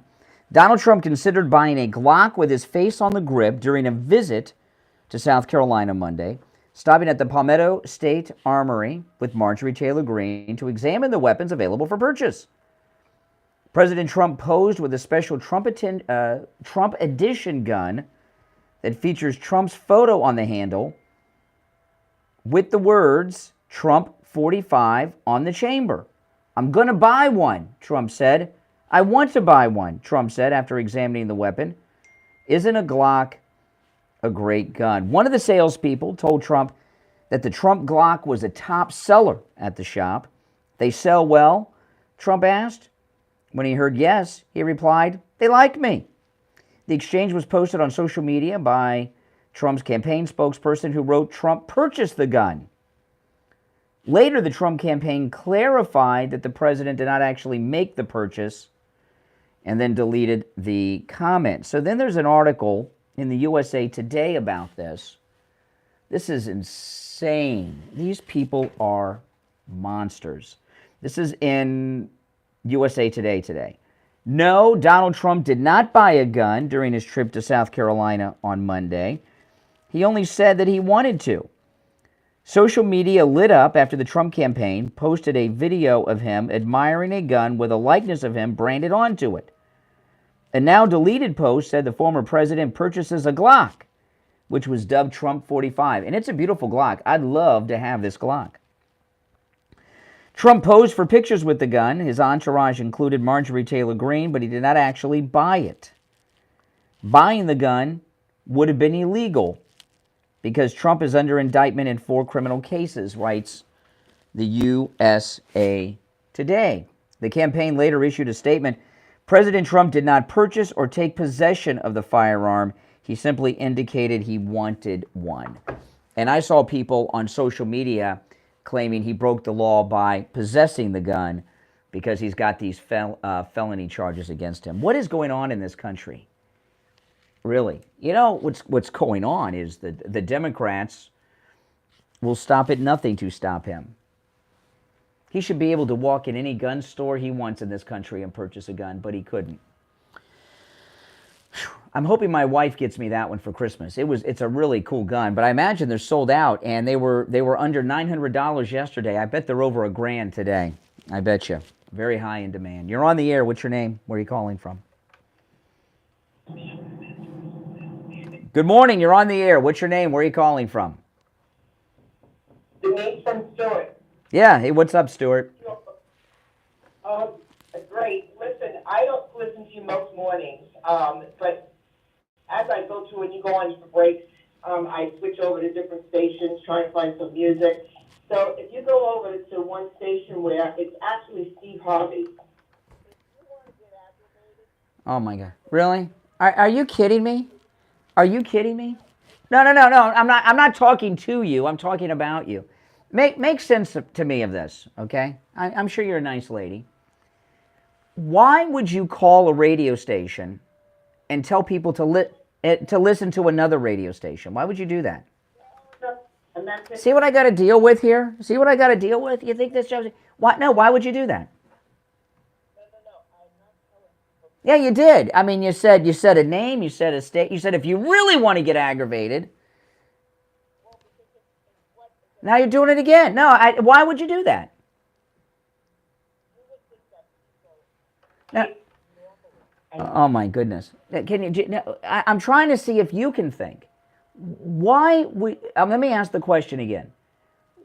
Why would you call a radio station and say on that show, if you want to get really aggravated, turn the dial to this other radio station and listen to this other person? Why would you do that? Do you think that is something? Does that make sense to you? Yes, because you know why? You live kind of in a bubble, thinking that everybody thinks the way we think, and no. Oh, okay, yeah. Everybody, turn to another. So we should tell our audience to listen to other radio stations, especially when we're on. I mean, what makes sense of that? The problem is I am listening. I just don't know if you're listening to yourself. That There's other radio stations. Oh my gosh, she wants to do it again.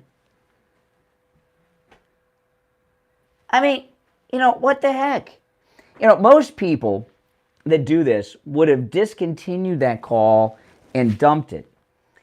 And, this, you have to be secure with yourself, okay?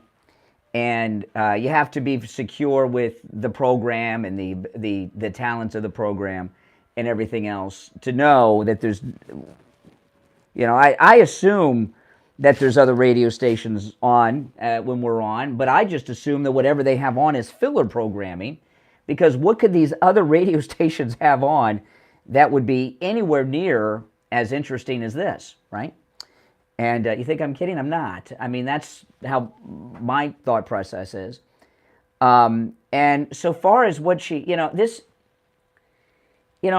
when you're in a business that's a public business like this, when you're in the public eye,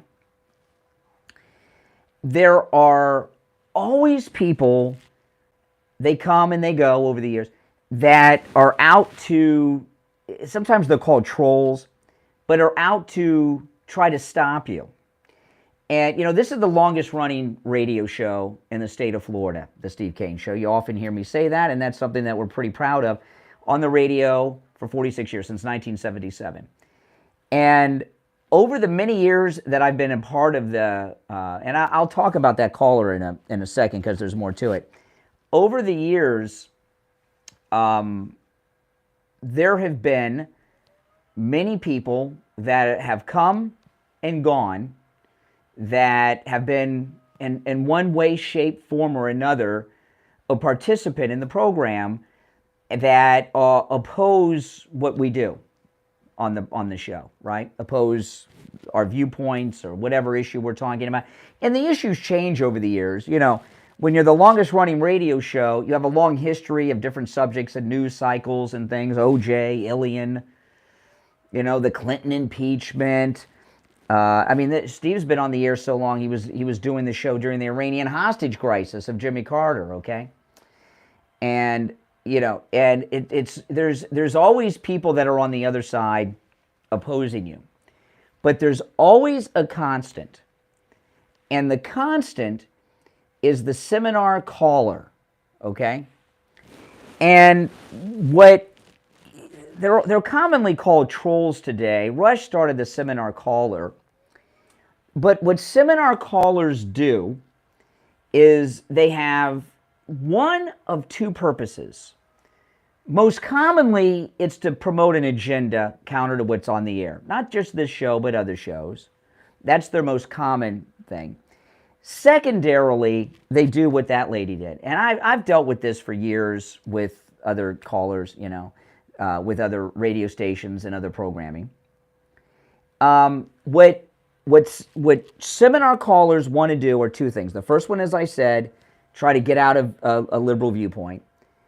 Another thing they try to do is try to get people to turn you off, right? Try to get people, like at my YouTube live stream, there's a chat room, and what a common thing that the seminar trolls do is that what their whole agenda is to get people to leave. So they'll say, oh, I can't hear, I can't see, there's technical problems or something. Try to get people to leave. And that's what that lady was doing. And if you heard, if she had a better phone connection, I would have talked to her a little longer. But if you heard one thing that she says, you live in a bubble where you think everyone agrees with you.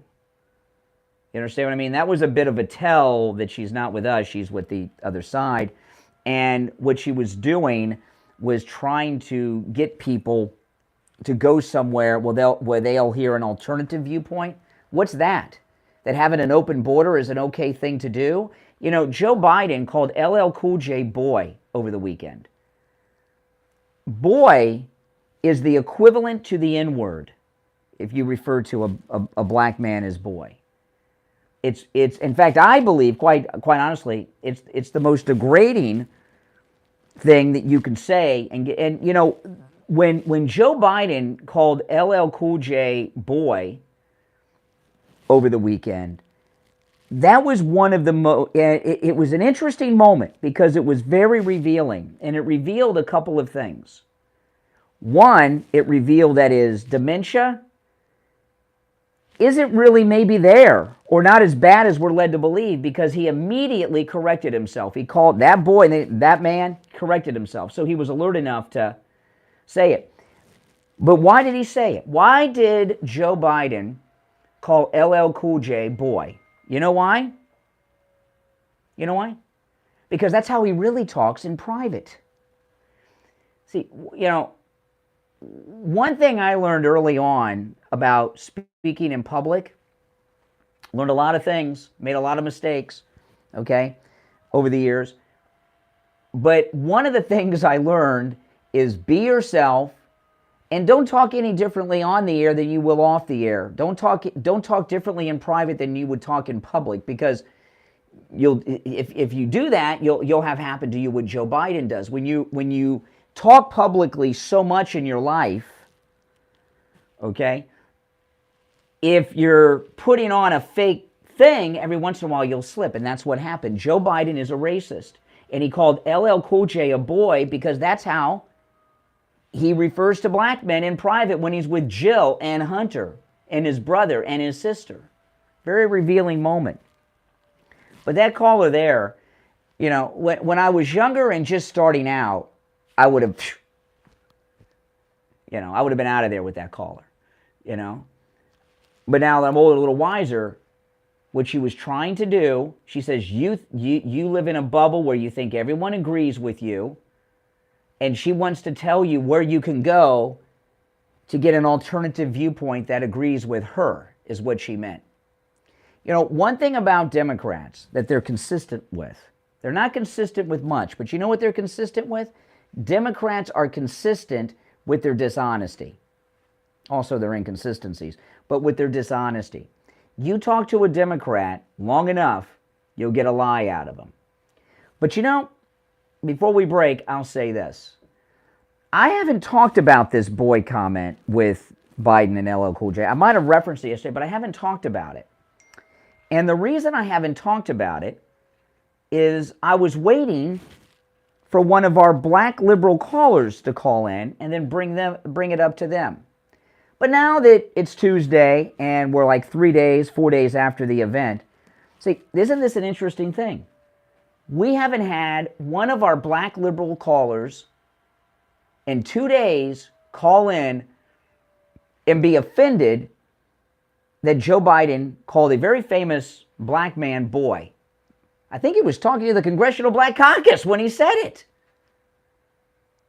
And the reason is because they really don't care about these racial things. They use race and racial issues as a weapon to try to silence people. But they really don't care about it. Now, one black liberal has called this show in 2 days because, you know why? Because they're lying. We've had black callers, but not black liberals. They're lying low, waiting for this LL Cool J Biden boy comment to blow over. That's what they're doing. All right, we'll take our last break of the hour and be right back. The cold, hard truth. Delivered mornings 6 to 9 right here on The Steve Kane Show. Now you can rediscover paradise with Margaritaville at Sea, the only cruise line offering sailings from the port of Palm Beach to Grand Bahama Island. Relish a cheeseburger in paradise at the Open Air Burger Bar. Relax your senses at the St. Somewhere Spa. Or revitalize the night with live musical performances and refreshing Caribbean breezes. From pickleball to piano bar and everything in between. Come see for yourself why guests are loving the newly refreshed Margaritaville at Sea Paradise.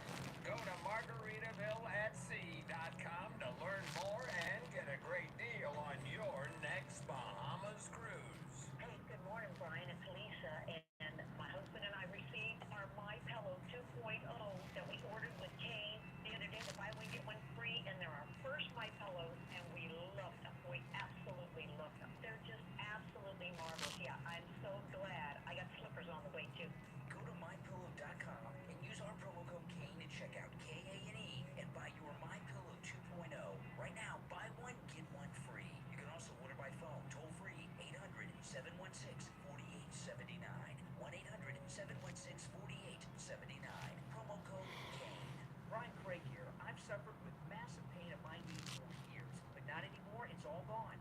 Dr. Appleton and his laser away paint system. I'm in studio right now with Dr. Appleton. Dr. Appleton, how's you doing? My treatment knee pain with laser. Treatment is simple and no side effects. I have robotic lasers that have a wonderful effect on joint pain. These are all FDA approved. Now, you don't just help with knees. Tell the listeners what other areas you can help them with. Any joint I can do. Shoulder pain, hip pain, sciatica, stenosis, arthritis, tendonitis, bursitis, from the foot all the way up to the neck. Dr. Appleton is a chiropractic physician, and with the laser away pain system, there's no injections, no surgery, and no drugs. He's open 6 days a week, and same-day appointments are available. Call right now for your free consultation. 954-973-0710. Does anyone know, is Cleveland a sanctuary city? Is Cleveland a sanctuary city? Does anyone know?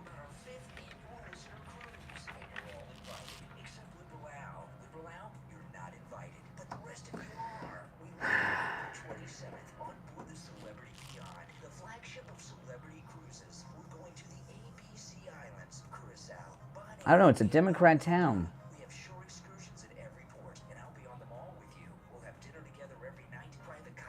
I'll share it with you why I ask after the break.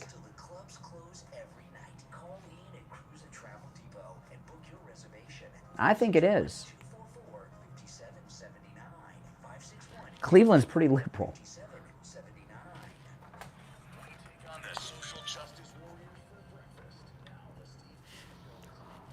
All right, welcome back. I'm Brian. It's the Steve Kane Show. Got an important question to ask you. Do you or someone you know or love suffer from neuropathy? Oh boy, if you have neuropathy or someone in your family does, you know it's human torture.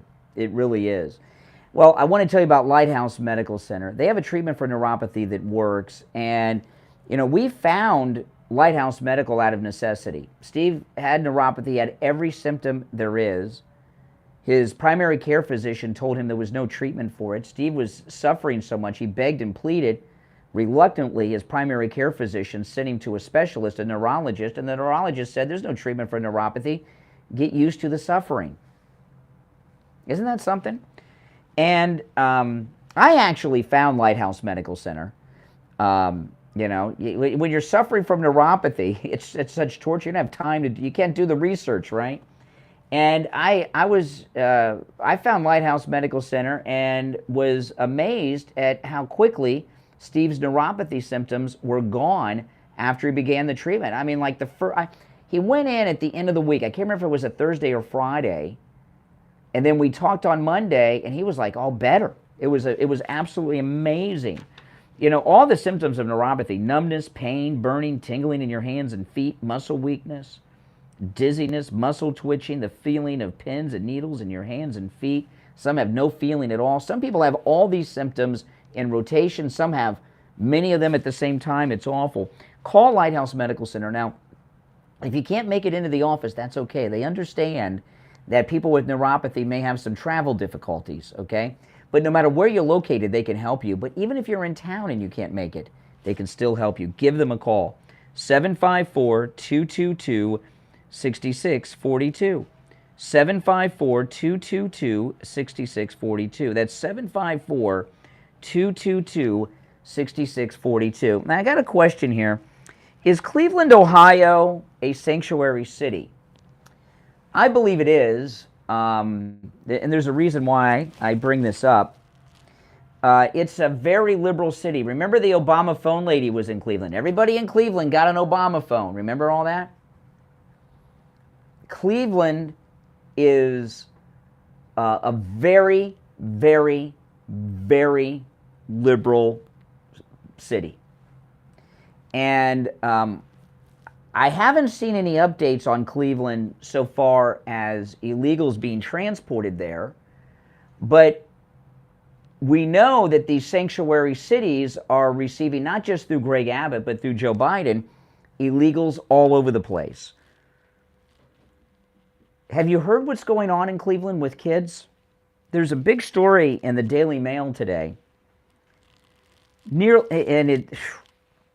Nearly 50 children have gone missing in Cleveland this month.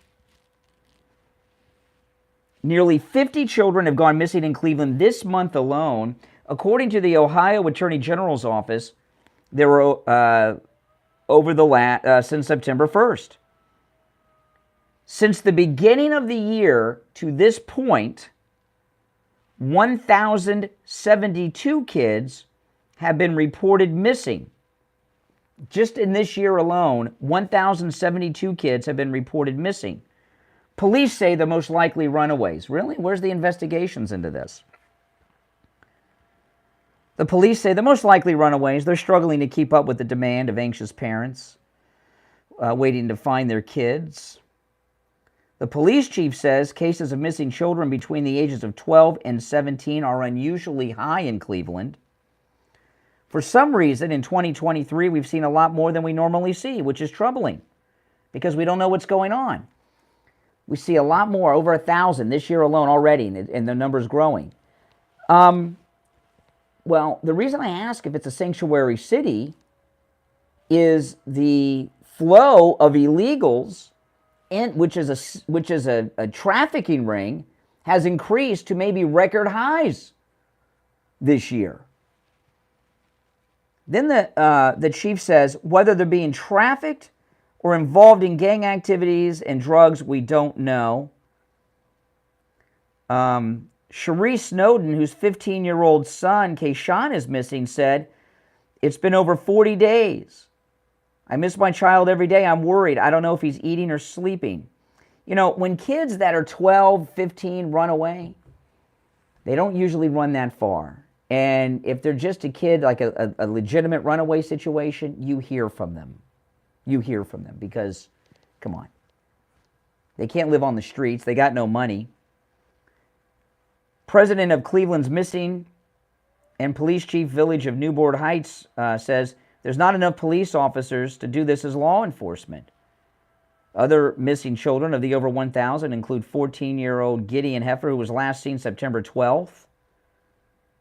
They've got, I mean, and I'll tell you, these kids, they're all between that age, 12 to 17. They've got the pictures of a lot of them, and I'll tell you this, they're all very good-looking kids. So, you know, I know they mentioned human trafficking, just a passing thing, and the police want to blame runaway. You know, one of the reasons that police will say runaway is it takes responsibility away from them, okay? Because if they run away, they don't want to be found, and it takes the pressure off of them a little bit. I know this, that when, election times come around, Ohio is one of those states that's in play in statewide elections. And the Democrats deploy so much of their resources in Ohio. Probably most of the Democrat Party's resources go to Cleveland. It's as Democrat of a city as you can possibly be. And if Cleveland were taken out of Ohio, it wouldn't be a battleground state. It would be a safe Republican state every time. Cleveland is what makes it a battleground state. And when I see a town that's that liberal, and I see what's going on at the southern border at the levels that we're seeing it right now, I'm looking sanctuary city. Are these traffickers in Cleveland? And I got to tell you, these kids are white and black and Hispanic. In fact, most of them that I'm looking at here in the paper are white. So you don't want them to, oh well, they're black kids. No one cares. No. Most of the ones I'm seeing here, and they got a whole bunch of the missing children photographs, are white kids. Okay, so it's not I know a lot of times they'll say, well, if it's white kids, it gets attention. If it's black kids, it doesn't. What makes me talk about sanctuary city possibility problems here, with what's going on at the border, is not just because it's a Democrat city. It's because this story, we're not hearing about it. I heard this story I read about for the first time today. How can over 1,000 children between 12 and 17 go missing, a record high with missing children in one city, in a Democrat-run city, and it not make national headlines? Only if the possibilities don't fit the narrative. And if you remember that 10-year-old girl that couldn't get the abortion in Ohio, she was an illegal. The woman who said her mother was an illegal. And the man that impregnated the 10-year-old girl was an illegal. So I think it is more than reasonable to assume that the illegal alien issue that's going on at the southern border, that's in Ohio, we know because of that 10-year-old, has some role to play in over 1,000 children missing. And I hope I'm wrong. All right. We'll take our break for the top of the hour and be right back.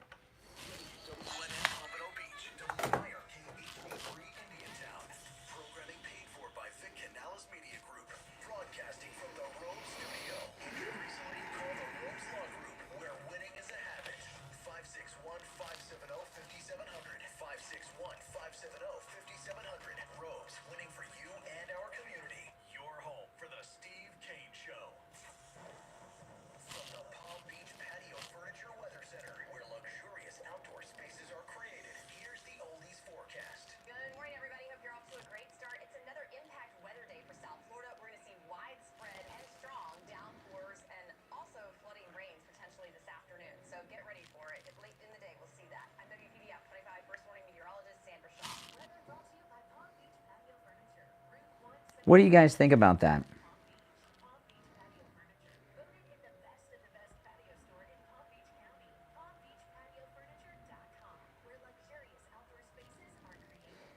now, a True Oldies traffic check, brought to you by the Palm Beach Kennel Club.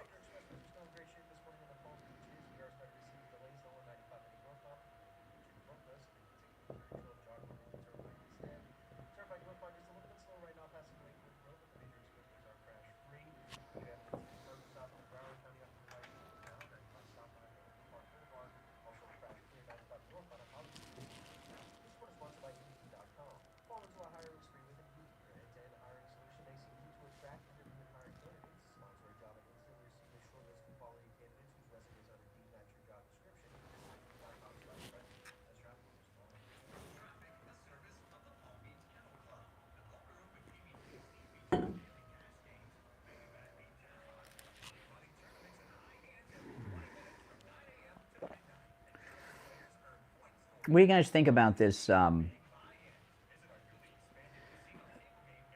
missing children, the over 1,000 in Cleveland this year alone, unusually high.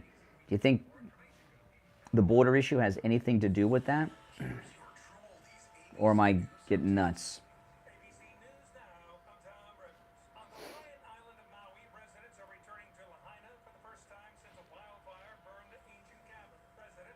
Mm-hmm.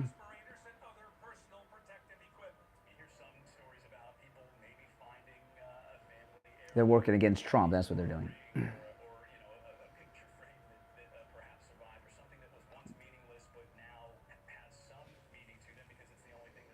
Mm.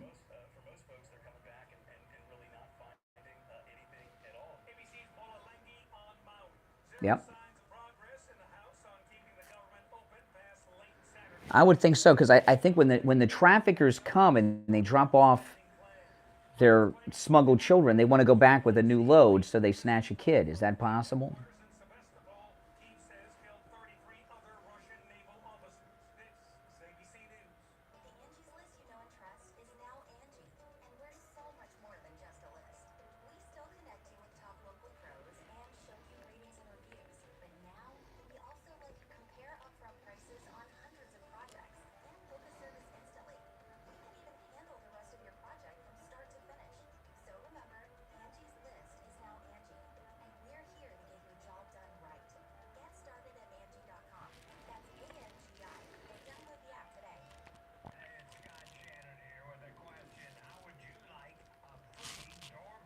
Mm.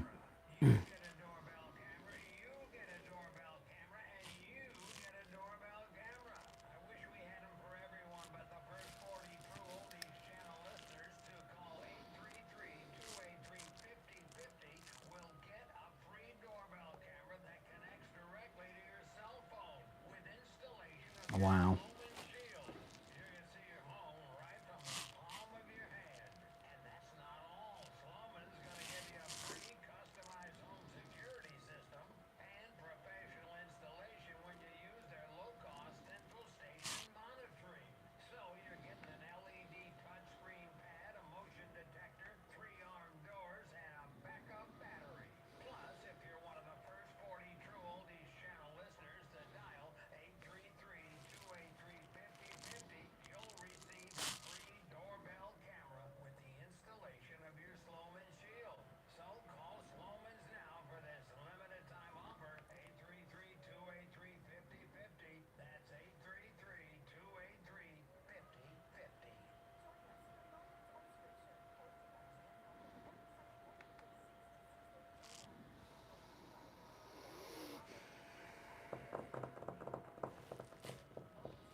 All right, we are back. I'm Brian. Steve Kane joining us. Hey, Steve.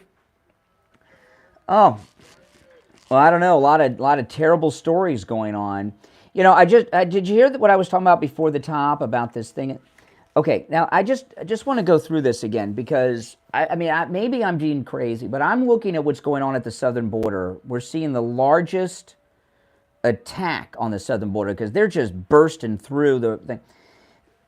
Ohio has a lot of illegals in it. I was talking that 10-year-old girl that they tried to get an abortion to when Roe v. Wade was first overturned. They did. They took her to Indiana to do it. She was illegal in Ohio. The woman who said she was her mother was illegal in Ohio, and she was impregnated by an adult man who was an illegal.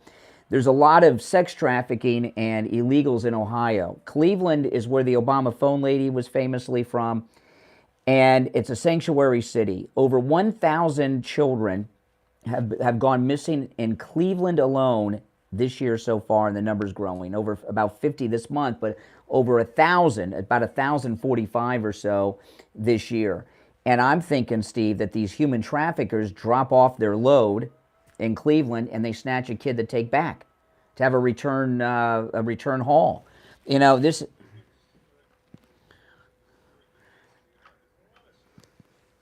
Floating around in the news looks peculiar to me. Where I know there's more to the story, but I don't. Like what? Well, the Menendez thing. Menendez? Menendez.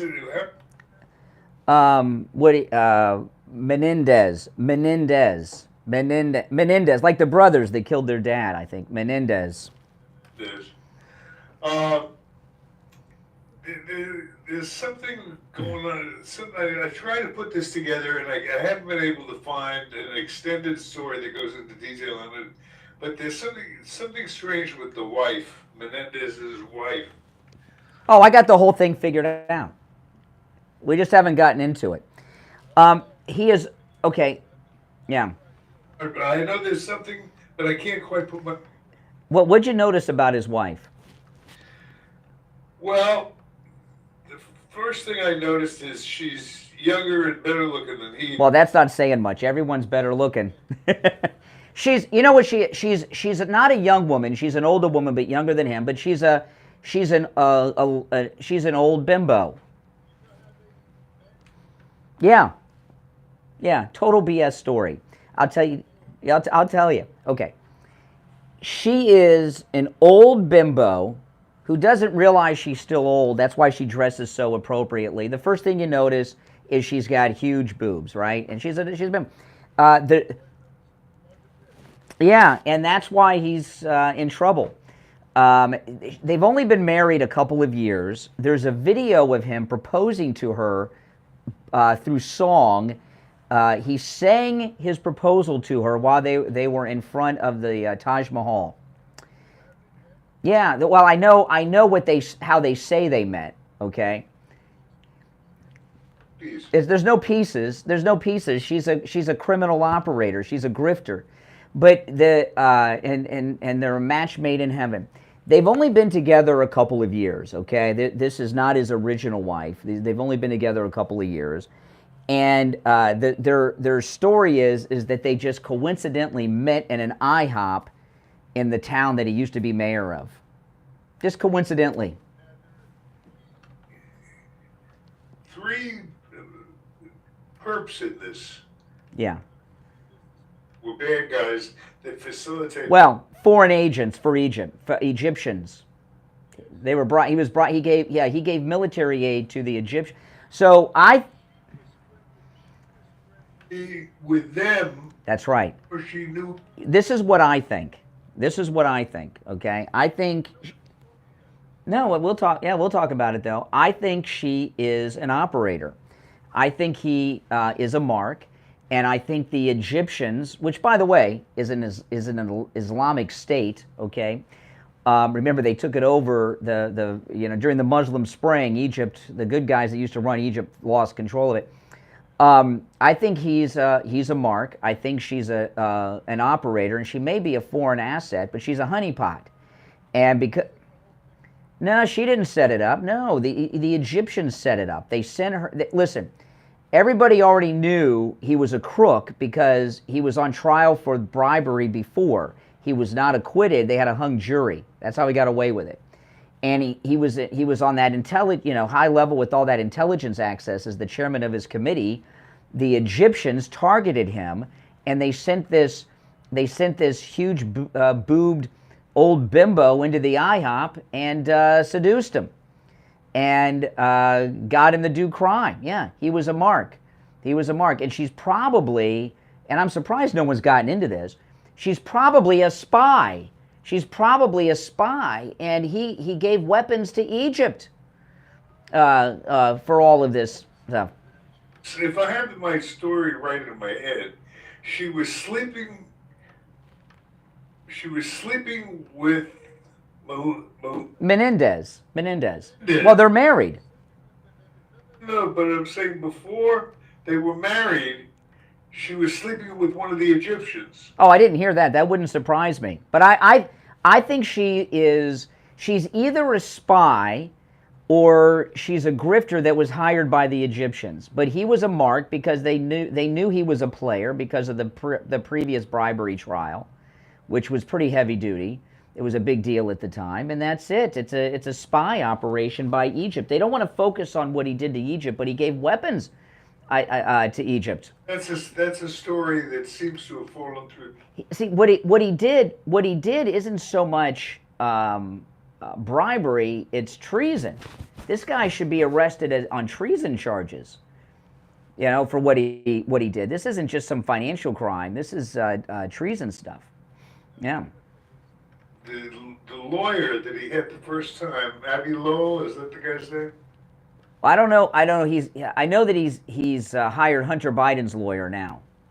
Well, I think this is not the first time. I think in the first trial, I think Abbey Lowell's the one who got him. There's a whole bunch of facts here. Well, no, Steve. He didn't.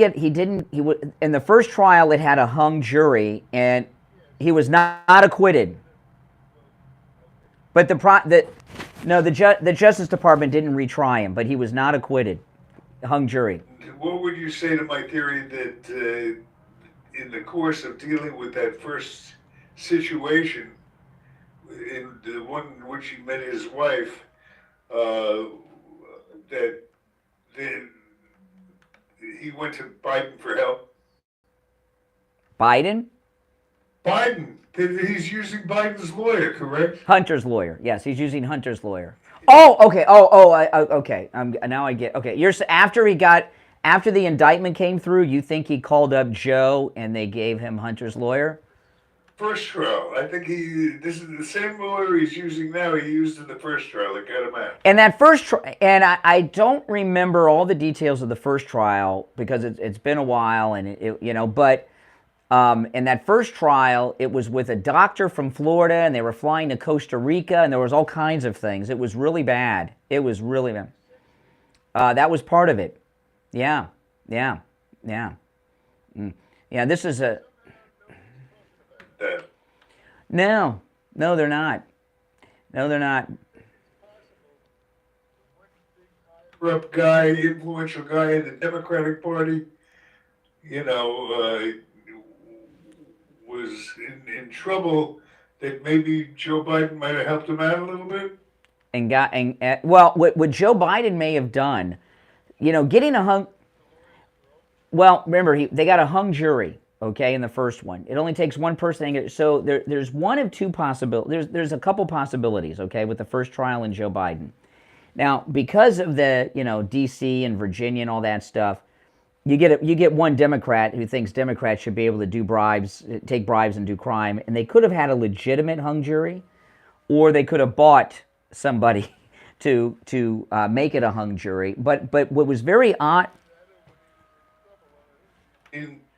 Menendez is the highest-ranking Democrat in New Jersey. Yeah. Well, there's a second thing too. Okay. Now remember, even though it was a hung jury. The press talked about that the first day, but now they're trying to pass it off as if there was an acquittal. They don't say that, but they imply it. And what was very unusual is the Justice Department didn't go back to retry him, and Obama was president then. right? So that was so Joe could have intervened and stopped the Justice Department from going after him again.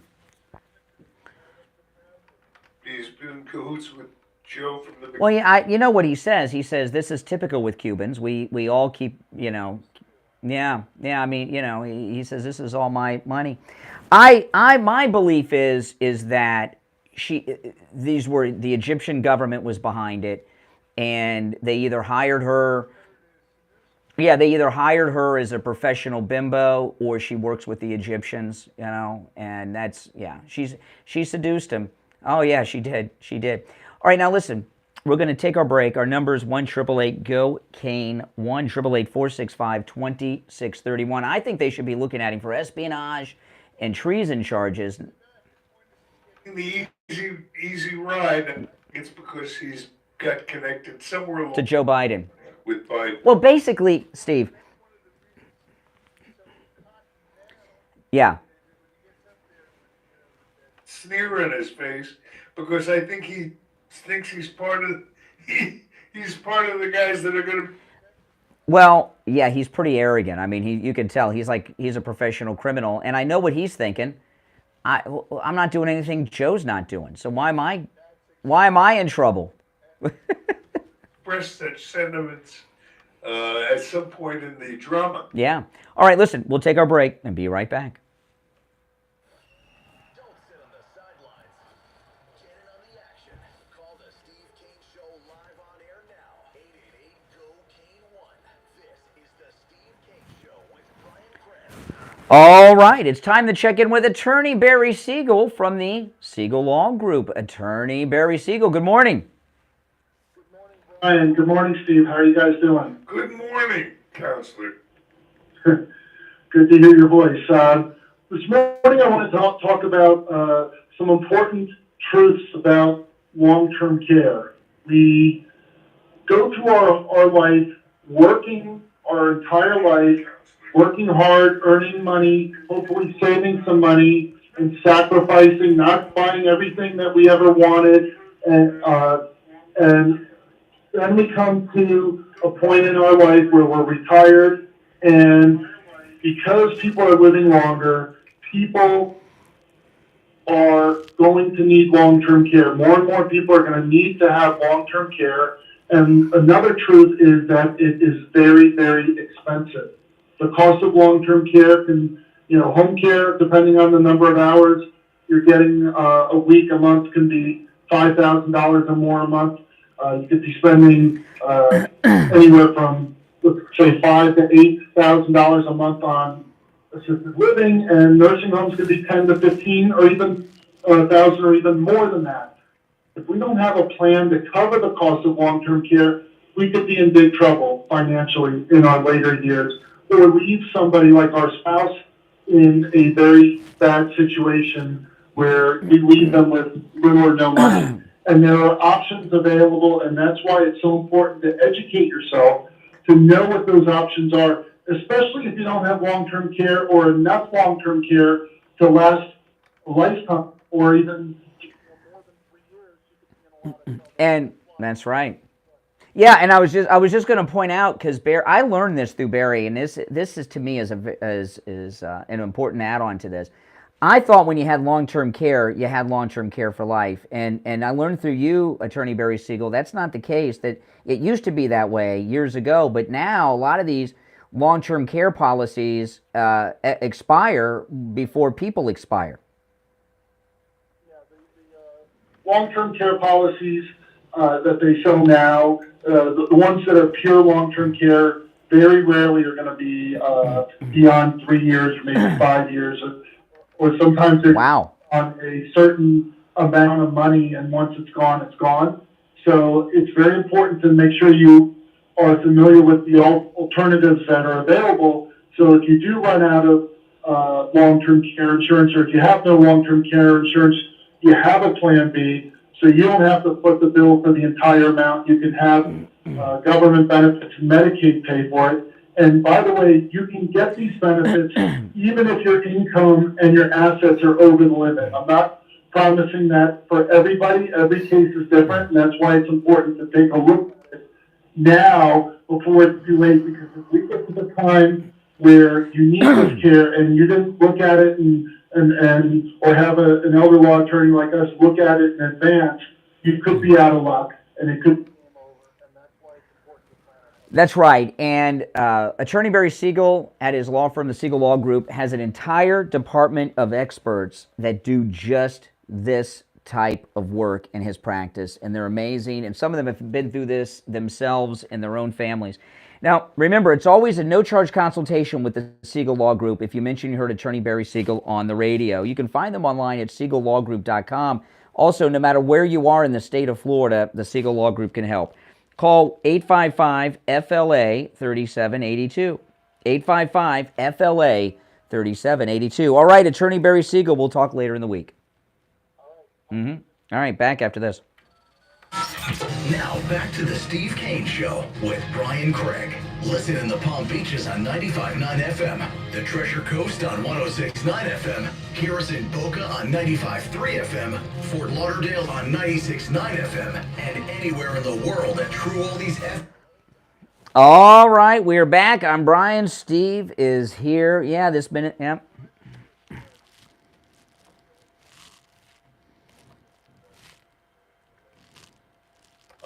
I think there's a connection. I think Biden and Menendez are connected.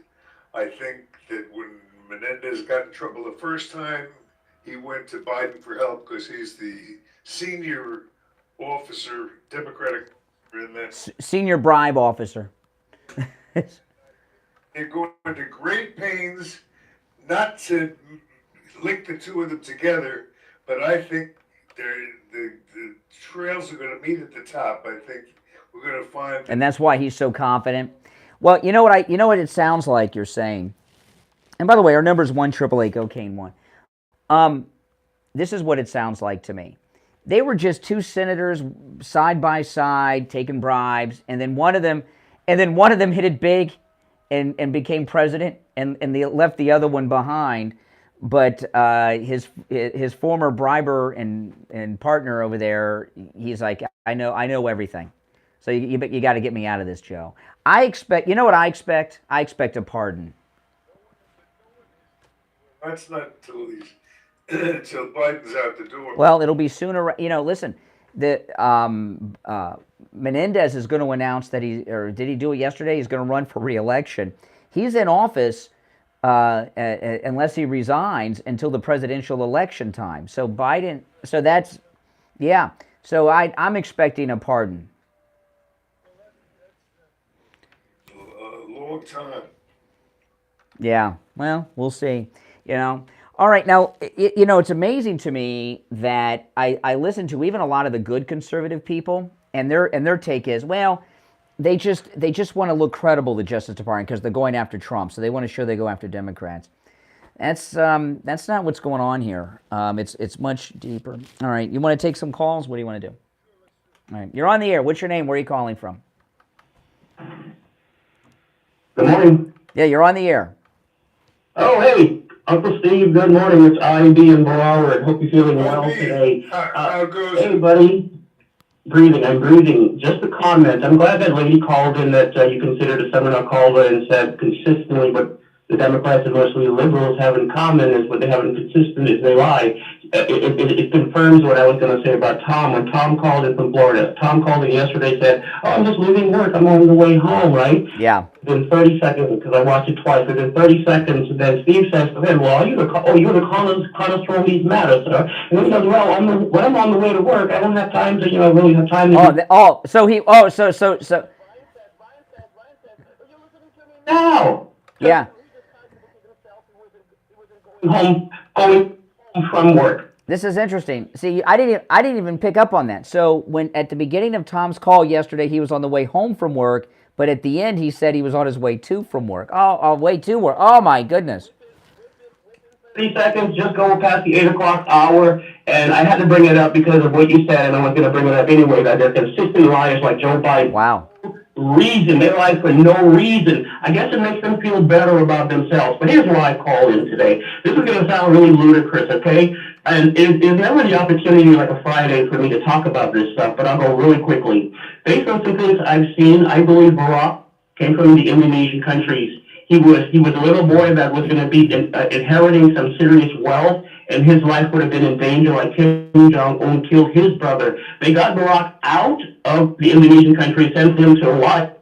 We have a problem with the birth certificate. What I would really love is Tucker Carlson to interview that other mother's brother, Barack's half brother in Africa. I can't. Well, okay. The slow down for a second, because there's a couple things here. Because I just to be more relevant about it, Sarah Palin said yesterday that Michelle Obama is going to be the Democrat nominee. Sarah Palin said that. We got Ted Cruz now. Well, yeah, but now we're hearing it from people that are on the inside, like Ted Cruz and Sarah Palin. So that's more than speculation. That's like insider knowledge. And IB, hold on. We're here till 9, okay? That's okay. I know you're excited. I know. I'm excited too. I know. But I learned something yesterday about Michelle Obama. I brought this up earlier. Do you know that there is not one photograph of Michelle Obama pregnant in either of her 2 pregnancies? Not one. And there are people that are offering, it's being reported, I don't know who these people are, but there's 6 figures for a verified photo of Michelle Obama pregnant. Now, is it normal for pregnant women, especially twice pregnant, to not have any photographs of them while they're pregnant? What do you think, Steve? Is that odd to you? She's always been a low-profile person. Now, Michelle, there's a million pictures of her, and even when she was younger, and not one photograph of her pregnant. Which why would I am? I'm going to say this just one time.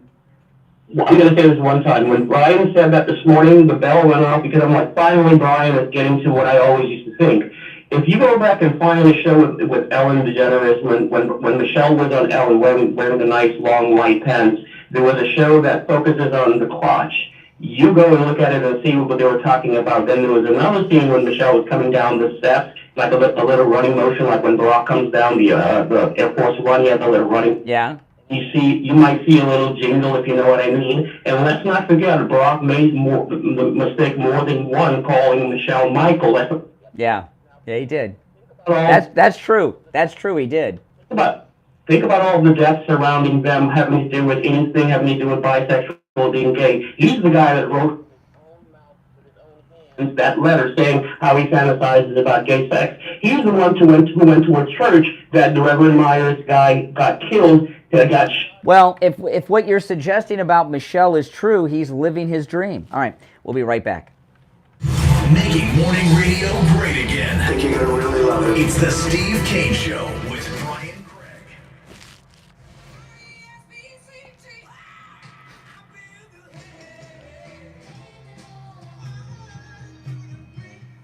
The greatest rock and roll hits of the 60s and 70s coming up this morning. From the Palm Beach Patio Furniture Weather Center, where luxurious outdoor spaces are created, here's the Oldies forecast. Good morning, everybody. Hope you're off to a great start. It's another impact weather day for South Florida. We're going to see widespread and strong downpours and also flooding rain potentially this afternoon. So get ready for it. Late in the day, we'll see that. I'm WPDF 25 First Morning Meteorologist Sandra Shaw. Weather brought to you by Palm Beach Patio Furniture. Route 1 Seminole Plaza Shops, North Palm Beach. Palm Beach Patio Furniture. Voted in the best of the best patio store in Palm Beach County. Palm Beach Patio Furniture. Let me ask you, the women in the chat, and you call in on the air about this, guys, because is it normal for a woman not to have photographs of her pregnant, especially twice pregnant? Is that normal? I've seen pictures of my mother pregnant with me. Mm-hmm.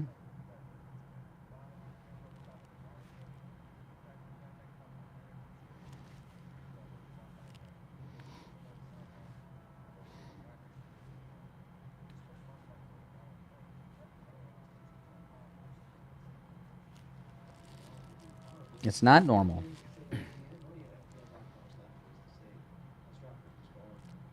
Traffic, a service of the Palm Beach Kennel Club. PBKC's dinner and comedy show season is coming up with amazing events live in the paddock. Enjoy an amazing dinner with Notre Dame Football Hall of Fame coach Lou Holtz on Wednesday, October 4th. Or see the Rat Pack now on Friday, October the 20th.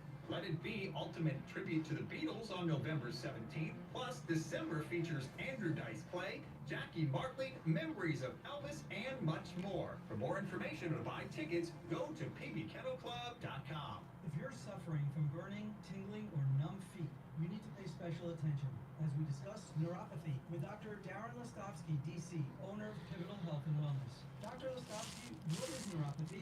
Peripheral neuropathy is actually nerve damage. I think it's unusual. And what are the symptoms? The major symptoms are numbness, tingling, burning, muscle cramps, coldness in hands or feet, and problems with balance. Is neuropathy treatable? Yeah. It is treatable, and we have seen great results. Call 561-287-3255 today. The first 25 callers will receive a It's free not normal to me. I mean, as far as I know, I mean, that just does not seem normal to me.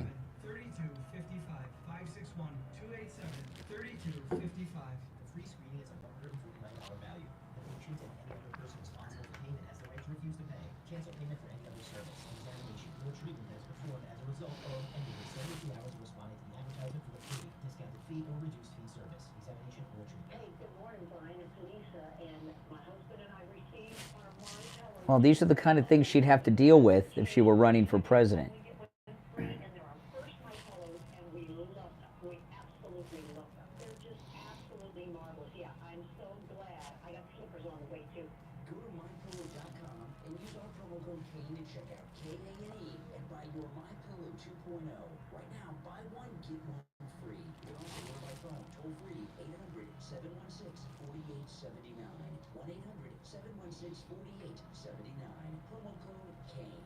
Hi, this is Gabriel with Florida Cash Home Buyers. Are you looking to sell your home without the stress of a Oh, bunch thanks. of strangers walking through your home and having to make all kinds of repairs? If you want to sell your home fast and easy without a realtor and save thousands in commissions and closing costs, call me at 561-570-7070. We follow Oh, my all goodness. social distance and guidelines and can make you a cash offer over the phone without having to visit your home.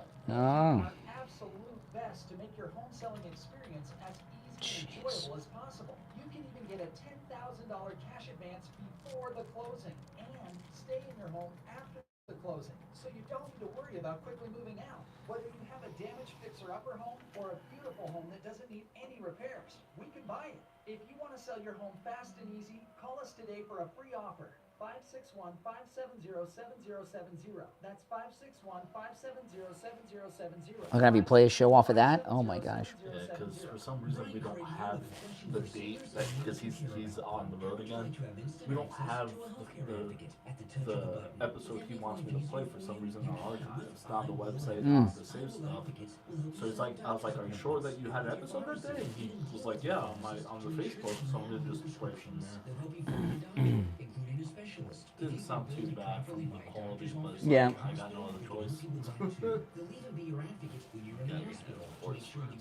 I just wouldn't trust it to not have a glitch. Oh yeah, that's true. If it does, I'm gonna move it by. Wait until after. I'll pull it up. Yeah, it's just about to say. And the recording. Yeah.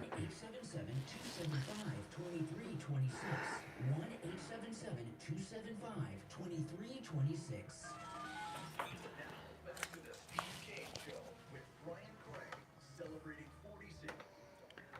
All right, we're back. I'm Brian. Steve's here. Our number one 888 Go Kane 1. You want to go to some calls? What do you want to do?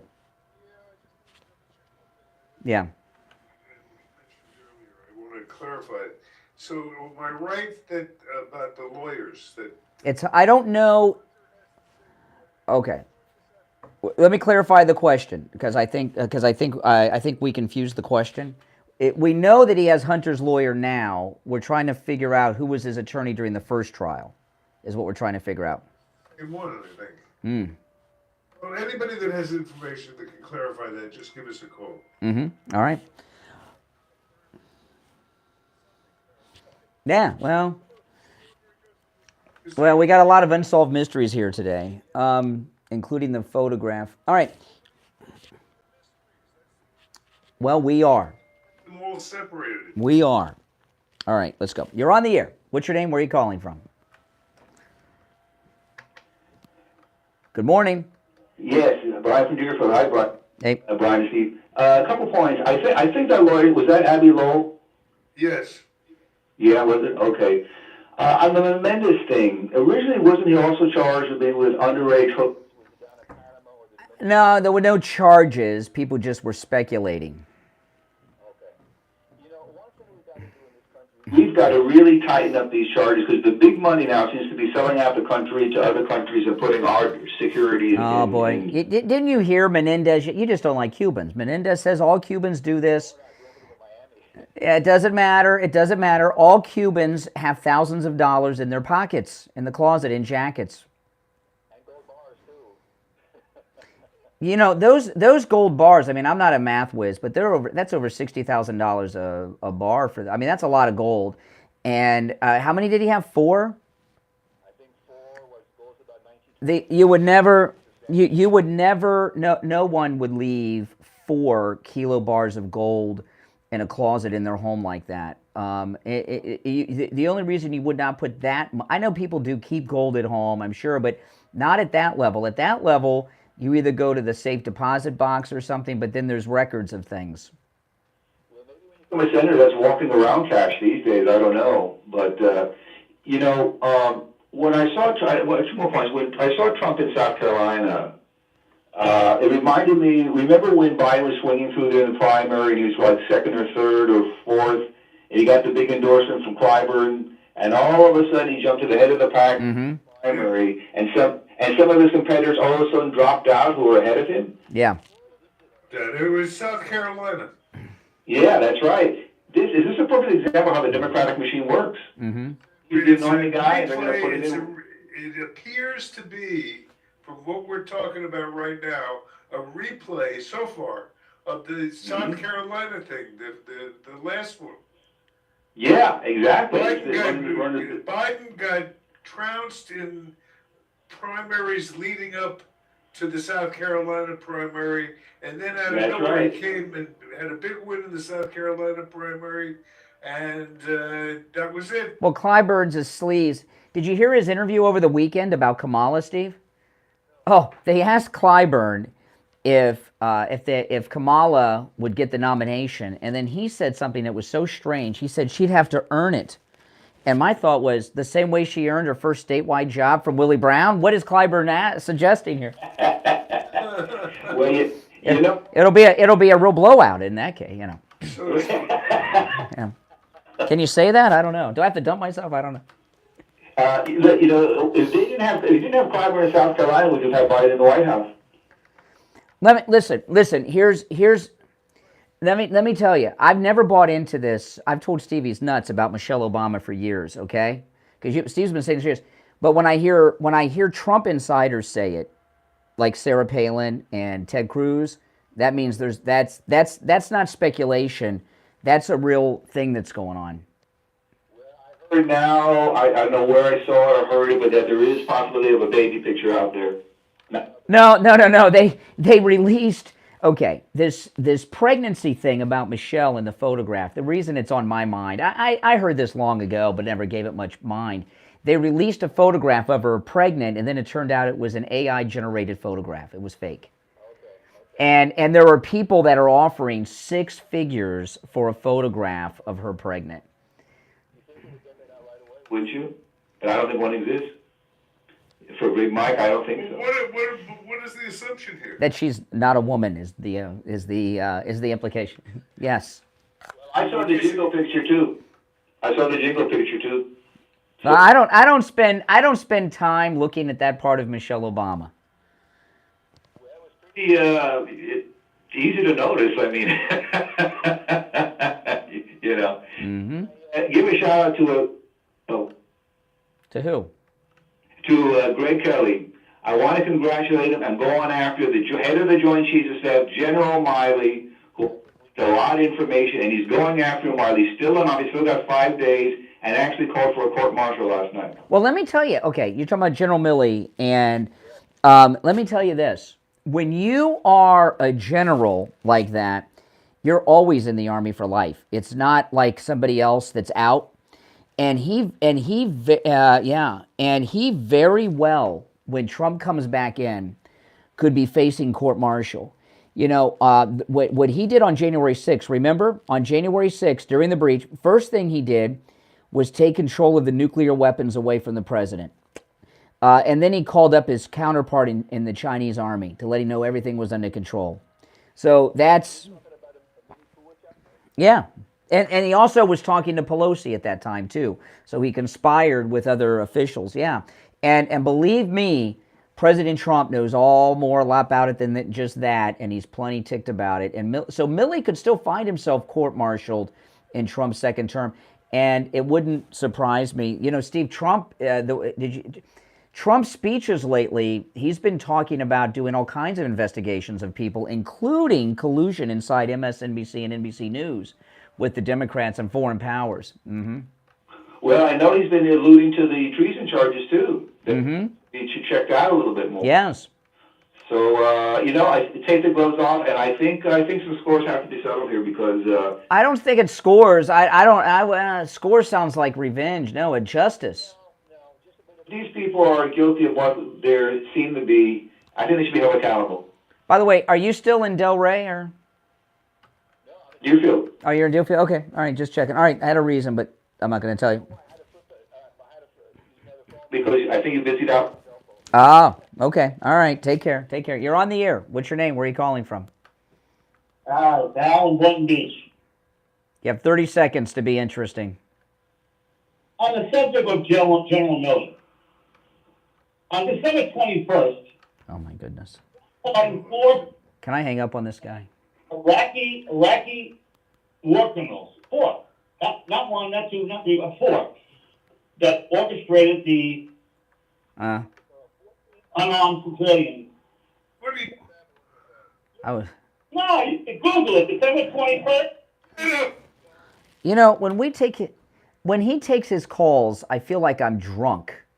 It just has an effect. It's just, oh, you're on the air. What's your name? Where are you calling from?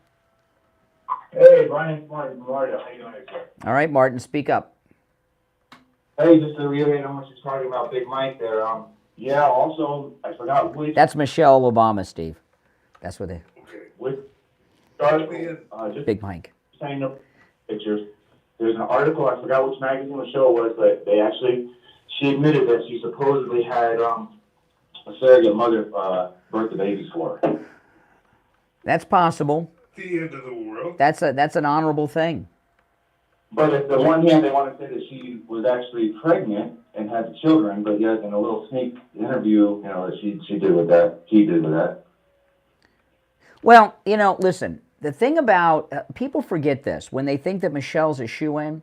I don't know about this pregnancy thing and all this Mike stuff, but I do know this, that these two have a very dark history that they got away with in 2008. For example, there is a photograph of Michelle Obama was part of a women's group in Chicago, and a member of that women's group, it was only about 8 women, 10 women, was Minister Farrakhan's wife was in that group, okay? And there's all kinds of Nation of Islam, you know, and Barack was one of the Chicago organizers for the Million Man March. There's a lot of Nation of Islam connections with the Obamas. They got away with a lot in 2008, but this is not 2008. And there's a lot of things about the two of them that I don't think they really want out there and have to defend and deal with in the press. And don't be so sure that she's a shoo-in. There's a very checkered history with these two. There's so many layers to this thing. At this point, you have to bring into the conversation the third-party deal, because that's starting to get a lot of exposure now. And all they have to do is throw in a third-party candidate. That throws every... Robert Kennedy. From what I'm reading, yes, from what I'm reading, if a third party steps forward, then that pretty well destroys the Democrats. Yep. Mm-hmm. Listen, we gotta run. We gotta run for the Gold Report. I'll give you the last word, caller. Yeah, okay. Also, Newsweek also did an article about Obama talking about America's first gay president. Oh yes, I remember that. All right, we'll be right back. Truth, Delivered morning 6 to 9 right here on. All right, and it's time to check in with William Youngerman from the offices of William Youngerman Incorporated in Boca. William Youngerman, how the metals looking? Metal's looking good. Again, Jim, back to the lower end of our trading ranges that have been continuing back and forth for months now. Even against a great buying opportunity to take advantage of. Lower metals, yesterday both lost $9.50. You know, William, we've got a really bad connection with you. Yeah, this is the most important part. These are the numbers. We don't want to. Yeah, you sound great now. All right, so yesterday gold closed down $9.70 at $1,915.10 the ounce. Silver lost 43 cents at $23.09. Platinum was down $18 at $9.09, and palladium was down $23 at $1,204. And the push down continues this morning with gold down $8.10 at $1,907. Now this is the lower end of our trading range that everybody's been taking advantage of when we get down here. So it's a great buying day. Silver down 9 cents right now at $23 the ounce. Platinum down $9 right at that support level of $900 for platinum. And palladium down $18 at $11.86. So again, down to the lower end of the trading range, and these ranges have been going on for months. So Steve Kane listeners have been the smart ones taking advantage of it every time it gets down. Now, let me ask you this, because there's something you talk. Today is a day where this is of primary importance, because today gold, all the metals are looking good to buy today, but gold's at an excellent price to pick up today. Can you tell people about when you open up at 10 a.m., calling in and locking in a price, how that works? Regular customer of ours, you can, and they do it all the time. You can call in and lock in a price, and then come in the same day and pick up your metal, and we can do that with you, or we can do it by phone and ship anywhere in the world for you. Similarly, just establish. Absolutely, and at these prices, demand's going to start going up as the day goes on, and you know what that does. Are there any particular gold products that are the best buys right now in the ounce sizes? Just about everything is a great value right now. The ones you prefer yourself, and or get a variety of different coins. Yeah. Okay, guys, this is the day. Again, William Youngerman opens up at 10 a.m. You can call 1-800-327-5010, 1-800-327-5010, online, williamyoungerman.com, or stop right in at 150 East Palmetto Park Road on the first floor of the Bank of America building just east of US 1 Federal Highway on the south side of Palmetto Park Park Road. Well, I know it's going to be a busy day because these prices are the metals are on sale. We'll talk to you tomorrow, William Youngerman. Okay, have a great. All right, back after this.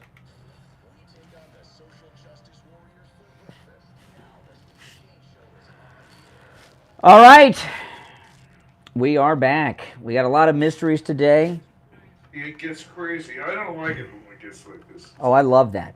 I love it because the mysteries are all in our favor. All in our favor, Steve. Our number. Oh, Steve, she's such a flawed person and candidate.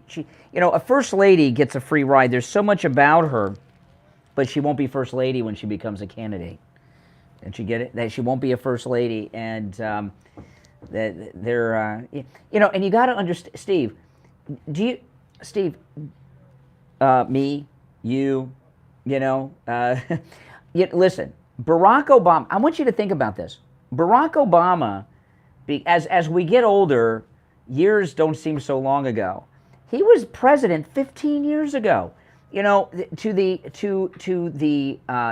blacks in this country that are like the ones with the kids in the schools now, they barely even remember them being president. That's like putting up Lyndon Johnson's wife to run for president when I was in my 20s. You know what I mean? She's a old lady to these people. She is not. I know Beyonce and Jay-Z think she's all that, but it's like you're running. It's like running Eleanor Roosevelt, okay, in the 70s.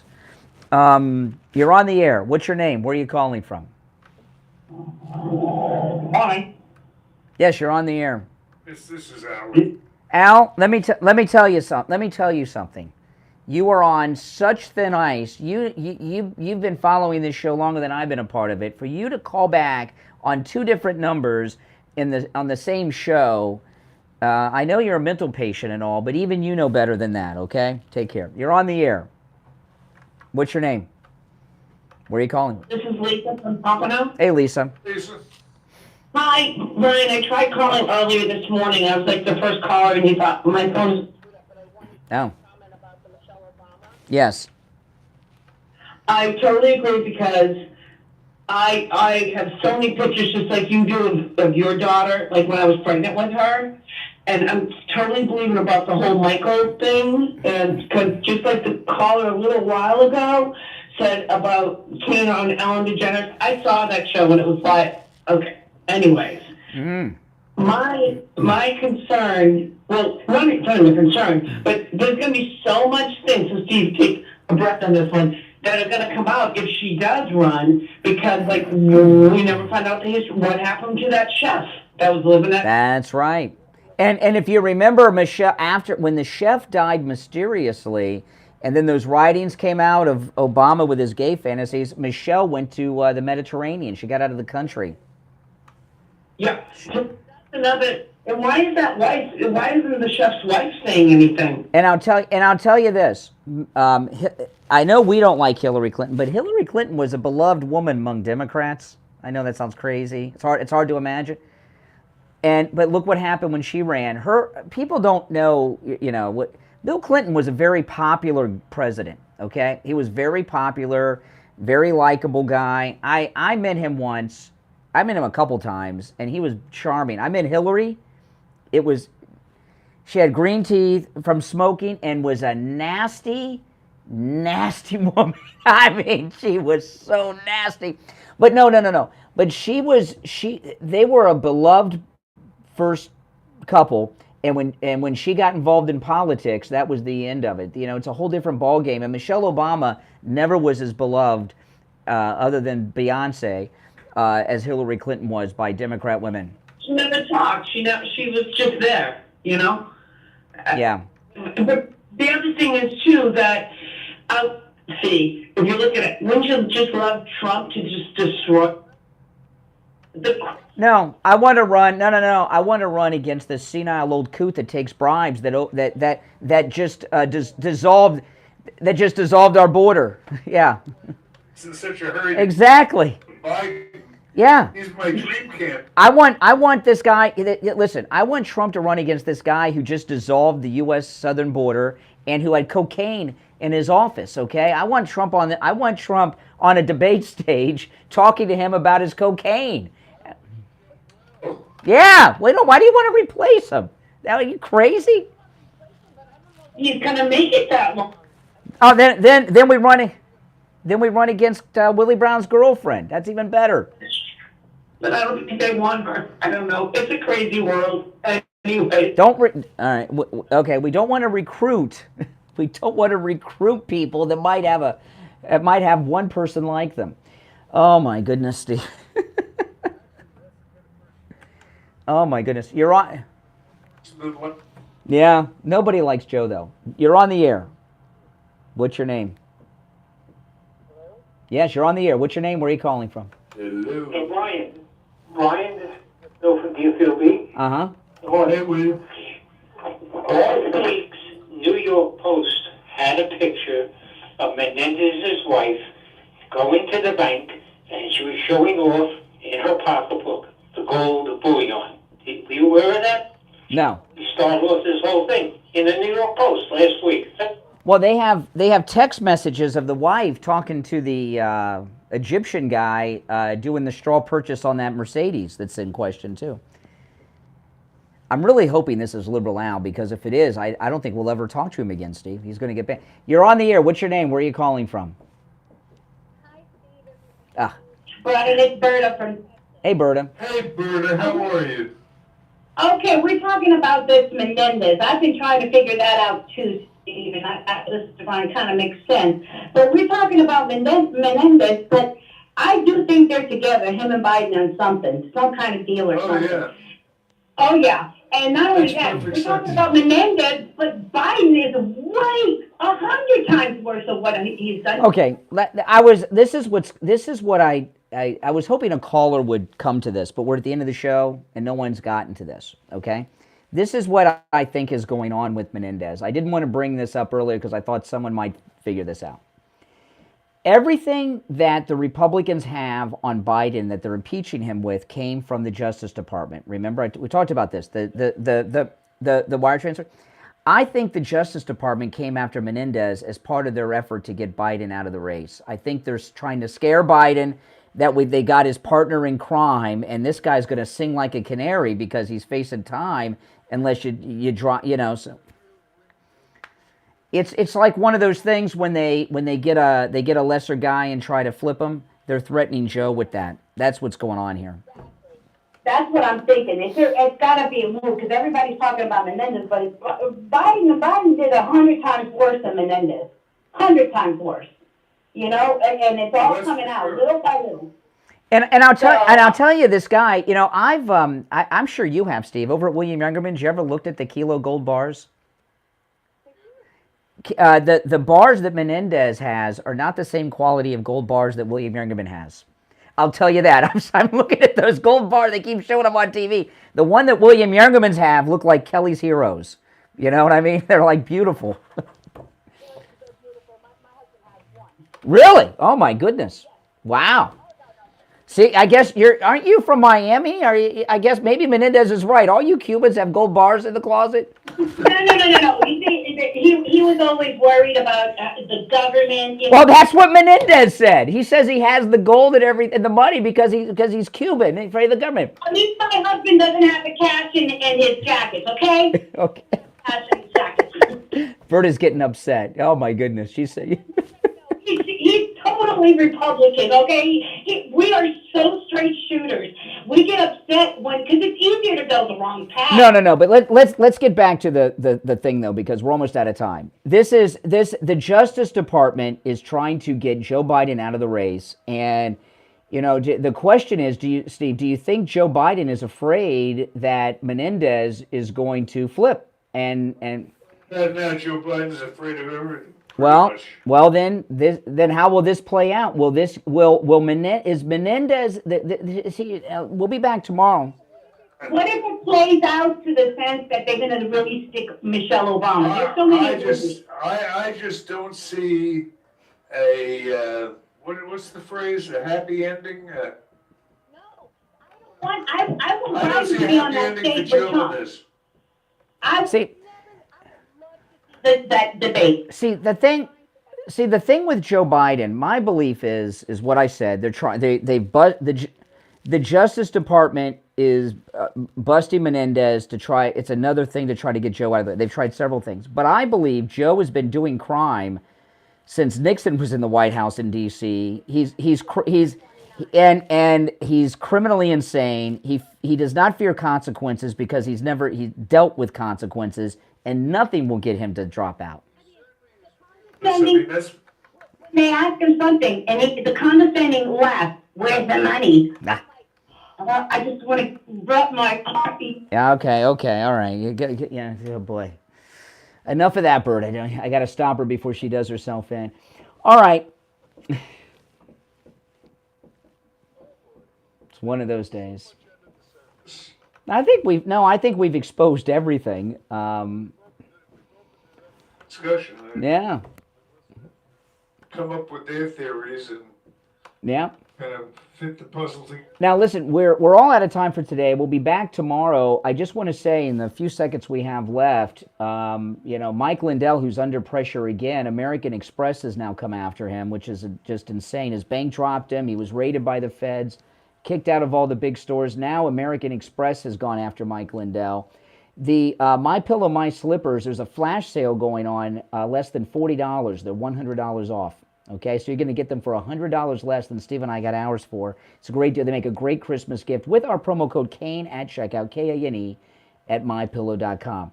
All right, Steve and I will be back tomorrow morning at 6 a.m., and tomorrow's a big day because Trump's going to be in Michigan during that Republican debate. We'll talk all about that on tomorrow's show.